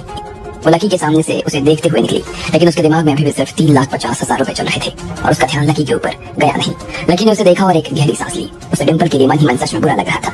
जब वो पहली बार राहुल के साथ प्यार में पड़ी, तभी राहुल को इस बात का अंदाजा हो गया था कि उन दोनों के बीच में एक ना एक दिन जरूर कुछ होने वाला था। लेकिन आज जो उसकी आंखों के सामने हुआ वो बहुत भयंकर था और उसके इतने भयंकर हो जाने की उसने सपने में उम्मीद नहीं की थी। खैर, इसका दोष किसी को भी देना ठीक नहीं होता। डिम्पल ही थी जो काफी लालची थी। लकी ने अपना सिर हिलाया और चुपचाप अपना नाश्ता खत्म करने लगा। इधर डिम्पल एक छोटी सी सड़क पर चले जा रही थी। आज उसके सारे तेवर और सारे लटके छटके ठंडे हो गए थे। उस 30,50,000 रुपए के भार ने उसे इतना ज्यादा दबा दिया कि उसे ठीक से सांस भी नहीं आ रही थी। डिम्पल एक गंदे पत्थर पर जा बैठी।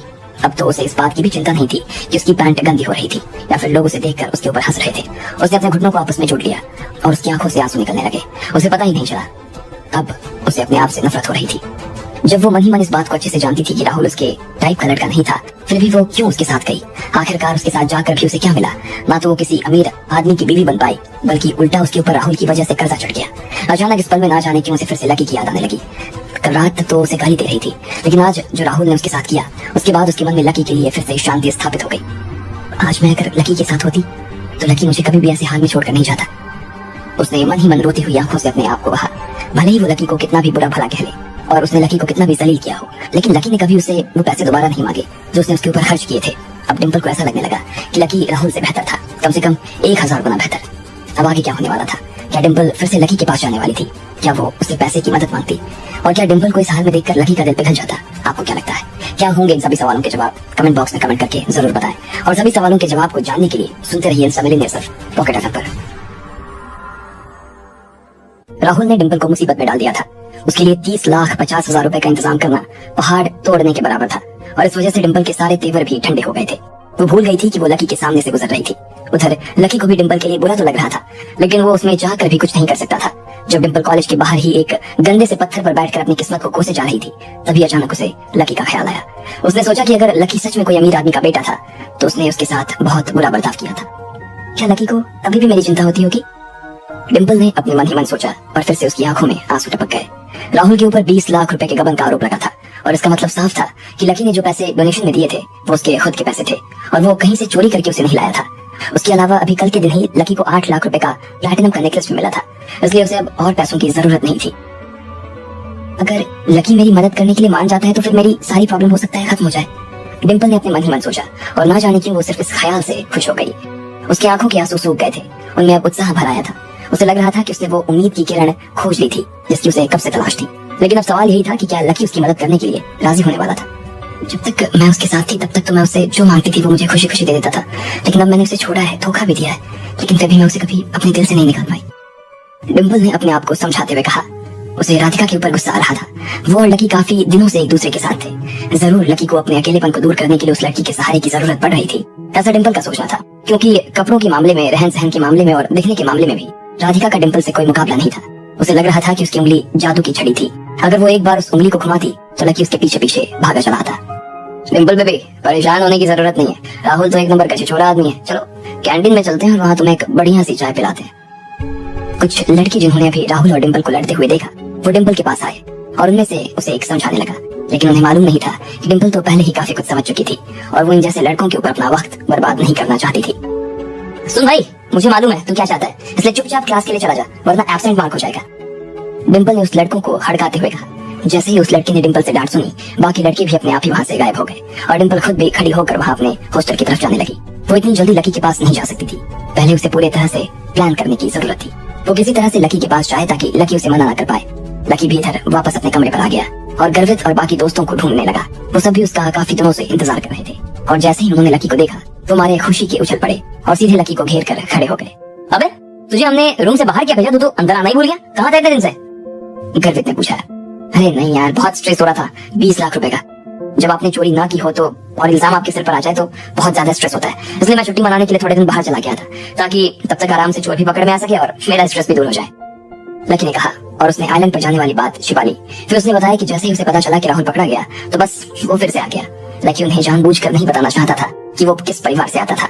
अगर वो इस बारे में उसे कुछ भी बता देता तो शायद उनके बीच दोस्ती वैसी नहीं रहती जैसे कि अभी थी। लकी सब कुछ देख सकता था लेकिन अपने दोस्तों को होते हुए नहीं देख सकता था, इसलिए उसने सोचा कि इस चीज को छुपा कर रखने में ही भलाई थी। फिर वो सब लोग लंच के लिए गए और लंच करने के बाद ही उन्होंने लकी को वापस जाने दिया। इधर दोपहर की क्लास में डिम्पल नहीं आई थी। लकी ने जब देखा कि वो नहीं आई तो लकी को थोड़ा सा डर लगने लगा। उसे लग रहा था कि कहीं राहुल ने उसके साथ कुछ कर ना दिया हो, पर वो उससे इस बारे में कोई बात नहीं कर सकता था, ना ही वो करना चाहता था।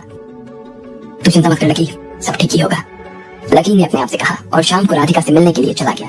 वो चाह रहा था कि वो राधिका के साथ डिनर के लिए जाए, लेकिन राधिका पहले ही पढ़ाई में इतना पीछे हो गई थी, इसलिए वो वहीं कॉलेज में ही रुककर अपनी पीछे की क्लासेस को कवर करना चाहती थी। लकी को भी उसकी ये बात ठीक लगी और इसलिए उसने उसे डिस्टर्ब नहीं किया, लेकिन उसे भूख तो लग रही थी, इसलिए उसने सोचा कि खुद ही जाकर वो कुछ खाए। जैसे ही वो कुछ खाने के लिए जाने वाला था तभी उसका फोन बजा। उसने देखा कि फोन डिम्पल का था। लकी एक बार के लिए तो हिचकिचा गया, लेकिन फिर उसने फोन उठा लिया। लकी, डिम्पल ने चौंकते हुए कहा। उसे विश्वास नहीं हो रहा था कि लकी उसका फोन इतनी जल्दी उठा लेगा, लेकिन जब उसने सिर्फ 2 घंटे बाद ही उसका फोन उठा लिया तो डिम्पल समझ गई कि उसने अभी भी उसे पूरी तरह से दिल से नहीं निकाला है। ये सोचते ही उसके चेहरे पर मुस्कान आ गई। हाँ बताओ क्या बात है, लकी ने पूछा। उसे लग रहा था कि डिम्पल पागलपन में अपने साथ कुछ उल्टा सीधा ना कर ले। जैसे ही लकी का ये सवाल डिम्पल ने सुना, उसे मन ही मन लगा कि वो और एक सीढ़ी आगे बढ़ गई थी। नहीं कुछ नहीं हुआ, सब ठीक है, मैं तो बस मैं बस तुमसे मिलना चाह रही थी। मैं तुमसे मिलने के बारे में सोच रही थी लकी। डिम्पल ने जानबूझकर बहुत ही ठंडे और उदास सुर में ऐसा कहा। वो इस वक्त सिर्फ और सिर्फ लकी की सिंपैथी जीतना चाहती थी और ये कैसे करते हैं वो भी उसे अच्छे से आता था। लकी उसके डिमांड को सुनते ही फिर से सक पका गया। उसे लग रहा था कि डिम्पल सिर्फ उससे मिलना तो नहीं चाहती थी, जरूर उसके पीछे कोई ना कोई वजह तो थी जो वो बता नहीं रही थी। लेकिन लकी को लगा कि अगर वो इस हाल में भी उसे अभी कारण पूछेगा तो शायद डिम्पल को बुरा लग जाए, और उससे हाँ भी करते नहीं बन रहा था। वो चुपचाप फोन कान पर लगाए खड़ा हुआ था। डिम्पल उसकी चुप्पी का मतलब समझ गई थी और उसने उसकी चुप्पी को खुलवाने के लिए कहा। क्या हुआ, क्या तुम अब मुझसे मिल नहीं सकते? पहले तो मुझसे मिलने के लिए रात के 2-2 बजे भागे आते थे। अब प्लीज लकी, मुझसे ये मत कहना कि हमारा रिश्ता इतना कमजोर हो गया कि हम एक दूसरे से मिल भी नहीं सकते। ठीक है, अगर तुम्हें मुझसे नहीं मिलना है तो मत मिलो, मुझे भी तुमसे नहीं मिलना है। मैं अपने दिल में मान लूंगी कि मैंने तुम्हारे साथ जो इतना अच्छा टाइम स्पेंड किया था वो सब बर्बाद हो गया। हमारे बीच जो कुछ मेमोरीज थी वो सब बेकार हो गई। डिम्पल ने उखड़े हुए और उदास सुर में कहा। अब इतनी बात कहने के बाद लकी को लग रहा था कि डिम्पल फोन काट देगी, लेकिन उसने फोन नहीं रखा और चुपचाप उस सन्नाटे को सुनने लगी। उसे मालूम था कि उसकी इस बातों का तीर खाली नहीं जाने वाला था, इसलिए वो सिर्फ लकी के दिल पर घाव होने का इंतजार कर रही थी। थोड़ी देर बाद वो हो गया और लकी ने कहा, ठीक है मैं आता हूँ तुमसे मिलने। ये कहते ही लकी ने एक गहरी सांस ली। उसे विश्वास नहीं हो रहा था कि उसने ऐसा क्यों कहा, लेकिन वो कहे बिना रह भी नहीं पा रहा था। अच्छा तो तुम आ रहे हो, तो चलो जल्दी से कॉलेज के बाहर वाले जूस सेंटर पर आ जाओ, डिम्पल ने उछलते हुए कहा और तुरंत फोन रख दिया। वो लकी को इतना भर मौका भी नहीं देना चाहती थी कि वो अभी अपनी बात से मुकर जाए, इसलिए उसने तुरंत ही फोन काट दिया। डिम्पल तैयार ही बैठी थी, उसने बस अपना बैग उठाया और हॉस्टल के बाहर आ गई। इधर लकी भी उसकी बताई हुई जगह पर आने के लिए पैदल निकल गया। डिम्पल लकी से पहले पहुंच गई और उसने कोने में एक टेबल उन दोनों के लिए रोक ली थी। उसने बहुत ज्यादा मेकअप तो नहीं किया था, लेकिन फिर भी हर थोड़ी देर में वो अपनी लिपस्टिक चेक कर रही थी। जैसे ही उसने अपने आप को उस छोटे से शीशे में देखा, उसके चेहरे पर एक मुस्कान तैर गई। उसे विश्वास नहीं हो रहा था कि डिम्पल से अलग हो जाने और इतनी फजीहत कराने के बाद भी लकी उसके बारे में इतना सोचता था। उसे लग रहा था कि ये कैसा आदमी था, इसने सिर्फ एक कॉल पर ही उसे मिलने के लिए हाँ कर दी थी। उसके अंदर एक मर्द की डिग्निटी ही नहीं थी, लेकिन फिर भी इस बात से डिम्पल को कोई लेना देना नहीं था। उसे इस वक्त किसी ऐसे ही अंधे आदमी की तलाश थी जिसके कंधे पर रखकर वो अपनी बंदूक चलवा सके। लेकिन उसे मालूम नहीं था कि इधर लकी उसके बारे में क्या सोच रहा था। आज सुबह जो उसके साथ हुआ, उसके बाद तो लकी को सिर्फ उसकी जान की चिंता सता रही थी, और उसकी जगह कोई दूसरी लड़की फोन पर इतनी बकवास करती तो लकी कभी भी उससे मिलने के लिए नहीं जाता, किसी हाल में नहीं। इधर कॉलेज के बाहर ऐसी जगह बहुत कम थी और उसमें भी ये जगह वहाँ के बच्चों की सबसे पसंदीदा थी। वहाँ पर अक्सर प्रेमी प्रेमिकाएं अपने सुकून के पल बिताने के लिए आ जाया करते थे। लकी भी उस जगह पर दाखिल हुआ। जैसे ही वो अंदर घुसा, उसने देखा कि डिम्पल उसकी तरफ देखते हुए जोर जोर से हाथ हिला रही थी। उसने देखा कि वो जहाँ पर बैठी थी वहाँ अंधेरा थोड़ा ज्यादा था और उसके आधे से भी कम चेहरे के ऊपर लाइट चमक रही थी। रात को अमूमन यहाँ पर मैनेजर लाइट कम कर देता था। लकी उसके पास गया और उसके सामने जाकर बैठ गया। डिम्पल ने वेटर को बुलाया और बोला, मेरे लिए एक कोकोनट शेक और सर के लिए कोल्ड कॉफी विद आइसक्रीम। इन दोनों का लगभग 200 रुपए के आसपास होने वाला था, लेकिन क्योंकि डिम्पल जानती थी कि पैसा लकी को ही देना था, इसलिए उसे कोई चिंता नहीं थी। तुरंत ही वेटर उनका ऑर्डर लेकर आ गया। लकी और डिम्पल के बीच एक बहुत ही छोटी सी टेबल थी। मैंने राहुल से ब्रेकअप कर लिया है लकी, डिम्पल ने अपने ग्लास से एक सिप लेते हुए कहा और फिर लकी की ओर देखते हुए बोली, कल ही मुझे पता चला कि असली चोर वो है और मैं पागलों की तरह तुम्हारे ऊपर उसका ब्लेम डाल रही थी। वो बहुत ही बुरा आदमी है लकी, मुझे तो विश्वास ही नहीं हो रहा कि वो इस हद तक गिर सकता है। इसलिए कल जब मुझे पता चला किसी आदमी ने पैसे चोरी किए हैं तो बस मैंने उससे ब्रेकअप कर लिया, डिम्पल ने कहा। लकी के मन को अचानक से एक झटका लगा। उसने देखा कि डिम्पल ने आज सुबह उससे ब्रेकअप किया था, उसके सामने उससे ब्रेकअप किया था और डिम्पल कह रही थी कि उसने कल उससे ब्रेकअप किया था। उसका झूठ सुनते ही लकी के चेहरे पर मुस्कान धर गई। डिम्पल उसकी तरफ फिर से उन्हीं नजरों से देखने लगी कि जिस तरह से उसे पहले देखा करती थी। उसने अपनी स्ट्रॉ को गिलास में घुमाया और बोली, लकी, कल रात को जब मैं अपने बिस्तर पर लेटी हुई थी ना, तब मैंने इस बारे में बहुत सोचा और आखिर में मुझे यही समझ आया कि राहुल वो इंसान नहीं था जिसे मैं पसंद करती थी। कल पूरी रात मेरे दिमाग में चक्री की तरह बस यही ख्याल आते रहे। मुझे समझ नहीं आ रहा था कि मेरे साथ हो क्या रहा था। मैं बस अपने आप से यही पूछे जा रही थी कि आखिर वो कौन है जिसे मैं पसंद करती हूँ। वो कौन इंसान है जो मुझे अच्छा लगता है, या फिर मुझे किस तरह के इंसान अच्छे लगते हैं। फिर धीरे धीरे मेरे मन में मुझे जवाब मिला और मुझे उस तरह का इंसान पसंद है जो मुझसे प्यार करे, मेरा ध्यान रखे और मेरे साथ कदम कदम पर मिलकर चले। मैंने काफी देर तक सोचा तो मुझे इस बात का एहसास हुआ कि पैसा मेरे लिए मैटर नहीं करता। वो इंसान जो मुझे पसंद करता है उसके पास पैसा हो या ना हो, इस बात से फर्क नहीं पड़ता और पढ़ना भी नहीं चाहिए लकी। जहाँ पर प्यार हो वहाँ पर पैसा कैसे हो सकता है ना। काफी देर तक ऐसे इंसान के बारे में सोचती रही कि आखिरकार ऐसा कौन हो सकता है, ऐसा कौन हो सकता है जो मेरे मन से प्यार करे। और धीरे धीरे लकी तुम्हारी तस्वीर याद आई। डिम्पल ने चमकती हुई आंखों से लकी की ओर देखा। लकी ने कुछ नहीं कहा, वो डिम्पल की ओर देखता रहा। डिम्पल ने बहुत ही प्यारी भरी नजरों से लकी की ओर देखा और फिर अपना हाथ उसकी तरफ बढ़ा दिया। अब आगे क्या होने वाला था? क्या लकी डिम्पल के उस जाल में फंस जाता या फिर डिम्पल के हाथ पकड़ने से पहले ही उसे झटक कर आगे बढ़ जाता? आपको क्या लगता है, क्या होंगे इन सभी सवालों के जवाब? कमेंट बॉक्स में कमेंट करके जरूर बताएं और सभी सवालों के जवाब को जानने के लिए सुनते रहिए इंस्टा मिलेनियर सिर्फ पॉकेट एफएम पर। डिम्पल ने लकी को फोन करके फिर से मिलने के लिए बुला लिया था। लकी उससे मिलना तो नहीं चाहता था, लेकिन उसे उसकी चिंता थी। और फिर डिम्पल जिस तरह की बात कर रही थी उसे सुनकर लकी ने आखिरकार हाँ कर दी। डिम्पल को लगा कि वो कामयाब हो गई। जूस की दुकान पर बैठी डिम्पल ने लकी के सामने मीठी मीठी बातें करना शुरू कर दिया। वो उसे फंसाने के लिए अपना जाल जैसा हाथ आगे बढ़ा चुकी थी और जैसे ही डिम्पल उसके हाथ को अपने हाथ में लेने वाली थी, लकी ने उससे अपना हाथ अलग कर लिया था। ये देखकर डिम्पल थोड़ा सा चौंक गई थी। उसे जिस चीज की उम्मीद थी ये उससे बिल्कुल उलट निकला। वो तो लकी का हाथ थामने के सपने देख रही थी, क्योंकि उसका आगे का रास्ता यहीं से खुलने वाला था। अगर वो हाथ थाम लेती तो उसका आगे का बहुत काम आसान हो जाता।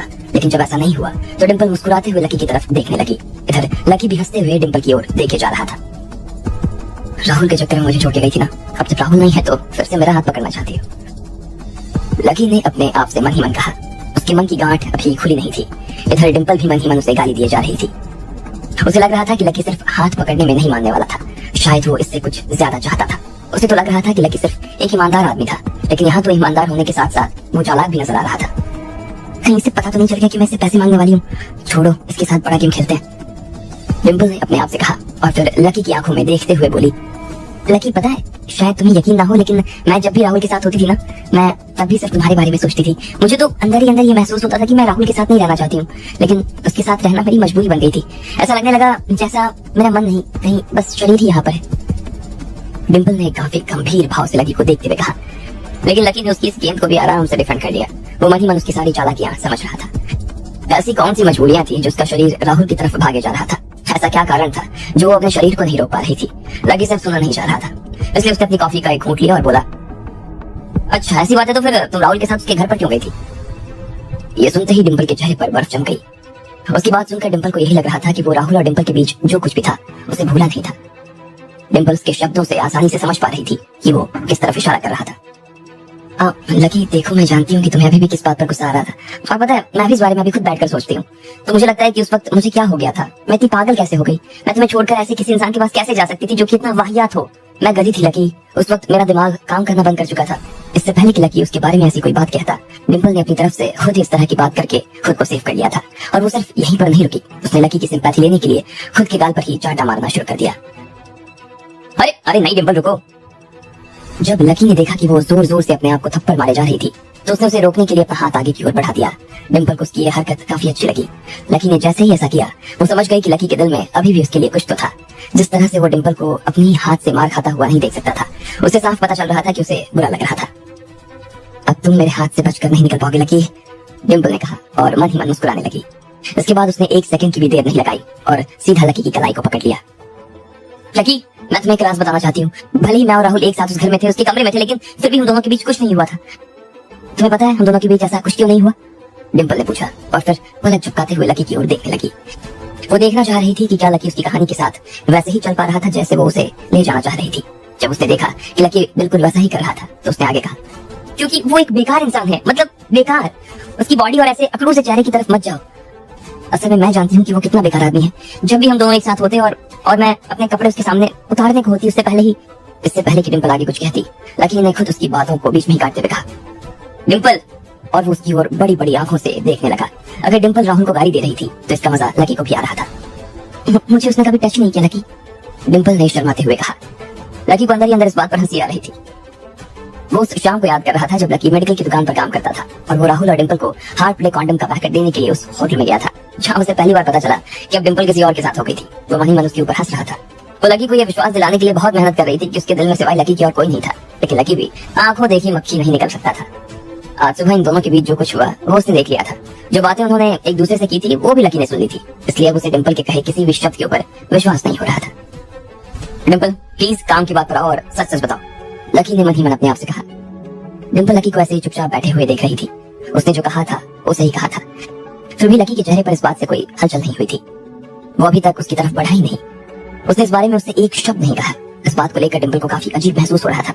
हो सकता है लकी मेरी जैसी सुंदर लड़की के मुंह से ऐसी बातें सुनकर सकपका गया हो, लेकिन जब मैं पहले ही इसे हिंट दे चुकी हूँ तो भी ये मेरे पास क्यों नहीं आ रहा? डिम्पल ने अपने आप से पूछा। वो चाहती थी कि लकी उसका हाथ पकड़े और उसके होंठ डिम्पल की गर्दन के आसपास चुमे ताकि वो उसे थोड़े से पैसे निकलवा पाए। लकी, मैं दिल ही दिल में हमेशा तुमसे माफी मांग रही थी। डिम्पल अब अपनी जगह से खड़ी हुई और लकी की तरफ आ गई। इस बीच उसने लकी के ऊपर ऐसी नजर जमाई थी कि उसे हटाने का नाम नहीं ले रही थी। फिर वो घुटनों के बल उसके सामने बैठी और मीठी सी आवाज में कहने लगी, इतनी कॉफी पीने के बाद में मुझे लगता है कि शायद तुम्हें वॉशरूम जाने का मन कर रहा होगा ना। यहाँ पर बाथरूम काफी लंबा और बड़ा है, अगर उसमें 2 लोग एक साथ भी आ जाए ना तो ढेर सारी जगह बच जाती है लकी, डिम्पल ने कहा। उसके लाल रंग के होंठ उस हल्की सी रोशनी में किसी चेरी से कम नहीं लग रहे थे। उसने लकी को उकसाने के लिए उसके चेहरे पर हल्की सी उंगलियां भी फेरनी शुरू कर दी।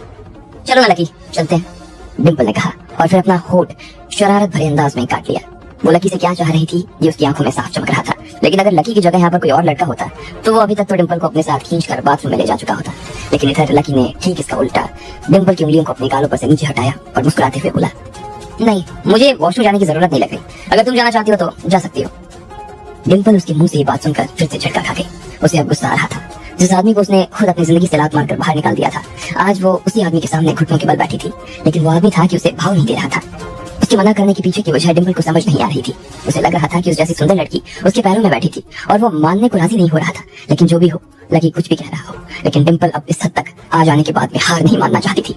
लकी, तुम्हारा क्या मतलब है? आखिर तुम कहना क्या चाहते हो? डिम्पल के चेहरे के भाव अचानक से बदल गए। अभी तक तो वो उसे प्यार से देख रही थी, लेकिन अब उसकी शक्ल पर गुस्सा साफ नजर आ रहा था।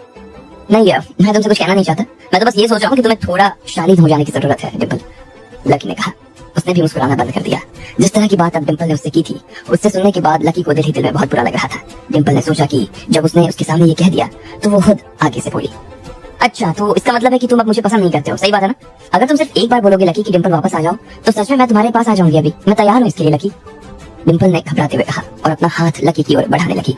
लकी को फिर से लगा कि वो उसके साथ जबरदस्ती करने की कोशिश कर रही है, इसलिए उसने डिम्पल से अपना हाथ छुड़वाते हुए कहा, नहीं, मुझे तुम्हारी जरूरत नहीं है ना यार, मैं पहले ही राधिका के साथ हूँ, दिखता नहीं तुम्हें? आखिरकार उसे ये बात कहनी ही पड़ी। उसे लग रहा था कि डिम्पल बिना कहे उसे छोड़ने वाली नहीं थी। लकी तुम, डिम्पल ने उसे चिढ़ते हुए देखा और अपने दांतों को पीसना शुरू कर दिया।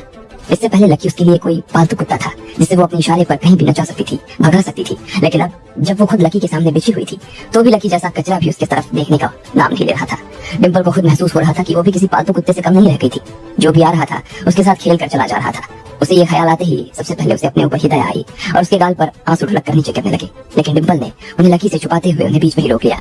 अगर वो अभी लकी के सामने रोने लगी तो वो उसे डरपोक समझेगा और साथ ही उसका मजाक भी उड़ाएगा। वो उसे अपने ऊपर हंसने का कोई भी मौका नहीं देना चाहती थी। वो लकी के सामने किसी भी हाल में नहीं रो सकती थी, लेकिन उसने मन ही मन ये बात जरूर ठान ली थी कि वो लकी को इतनी आसानी से जाने नहीं देगी। अभी जो उसने डिम्पल के साथ किया उससे भी कुछ बुरा वो लकी के साथ करने के बारे में ठान चुकी थी। अगर उसकी पैसों से जुड़ी हुई मजबूरी नहीं होती तो शायद वो लकी जैसे आदमी को हाथ नहीं लगाती और ना ही उसके पैरों में बैठती। डिम्पल चाहती थी कि वो लकी को अच्छा सबक सिखाए, लेकिन फिर उसे जैसे ही अपने पैसों की मजबूरी याद आई तो उसने ना चाहते हुए भी अपने गुस्से का घूंट पी लिया। फिर वो अपनी जगह से उठी और फिर से लकी के सामने जाकर कुर्सी पर बैठ गई। उसने अपने बाल ठीक की और आगे बोली, ठीक है, भूल जाओ कि मैंने कुछ कहा था। भले ही हम दोनों एक साथ नहीं है, लेकिन क्या हम एक दूसरे के दोस्त भी नहीं हो सकते लकी? मैं तुमसे एक मदद मांगना चाहती हूँ, क्या तुम मेरी मदद कर पाओगे? डिम्पल ने लकी की आंखों में देखा और पूछा, हाँ बताओ क्या बात है? लकी ने अपने कंधे उचकाते हुए कहा। वो डिम्पल को यही तो लाना चाहता था। वो उसके मुंह से आज की मुलाकात की असली वजह सुनना चाहता था। और इससे पहले कि डिम्पल अपनी जुबान से बताती, लकी को इस बात का भान हो गया था कि शायद वो उसे 3,50,000 रुपए ही मांगने वाली थी और इसमें उसे कोई शक नहीं था। मैंने उस राहुल जैसे फटीचर आदमी से ब्रेकअप कर लिया है और वो चाहता है कि मैं उसे कंपनसेशन के नाम पर 5 लाख रुपए दूं। अगर मैंने ऐसा नहीं किया ना तो वो अपने लोगों को बुलाकर मुझे मरवा देगा और मेरी लाश जंगल में फेंकवा देगा लकी। इसलिए उसे जान छुड़वाने के लिए मुझे 5 लाख रुपए चाहिए लकी, डिम्पल ने कहा और फिर लकी की ओर डबडबाई हुई आंखों से देखने लगी। लकी को उसकी बात सुनकर हंसी आ रही थी। कैंटीन में उसने खुद राहुल के मुंह से सुना था कि उसे 3,50,000 रुपए चाहिए थे। फिर ये 5 लाख की बात कहां से आ गई? लकी को विश्वास नहीं हो रहा था कि डिम्पल इतनी नीचे गिर जाएगी। उसे पैसे देने में कोई दिक्कत नहीं थी, लेकिन वो जिस तरह की बात कर रही थी उससे लकी का मन खट्टा हो गया। अब आगे क्या होने वाला था? क्या लकी उसे 5 लाख रुपए दे देता या फिर डिम्पल के मंसूबे पर वो अब पानी फेरने वाला था? आपको क्या लगता है, क्या होंगे इन सभी सवालों के जवाब? कमेंट बॉक्स में कमेंट करके जरूर बताएं और सभी सवालों के जवाब को जानने के लिए सुनते रहिए सिर्फ पॉकेट एफएम।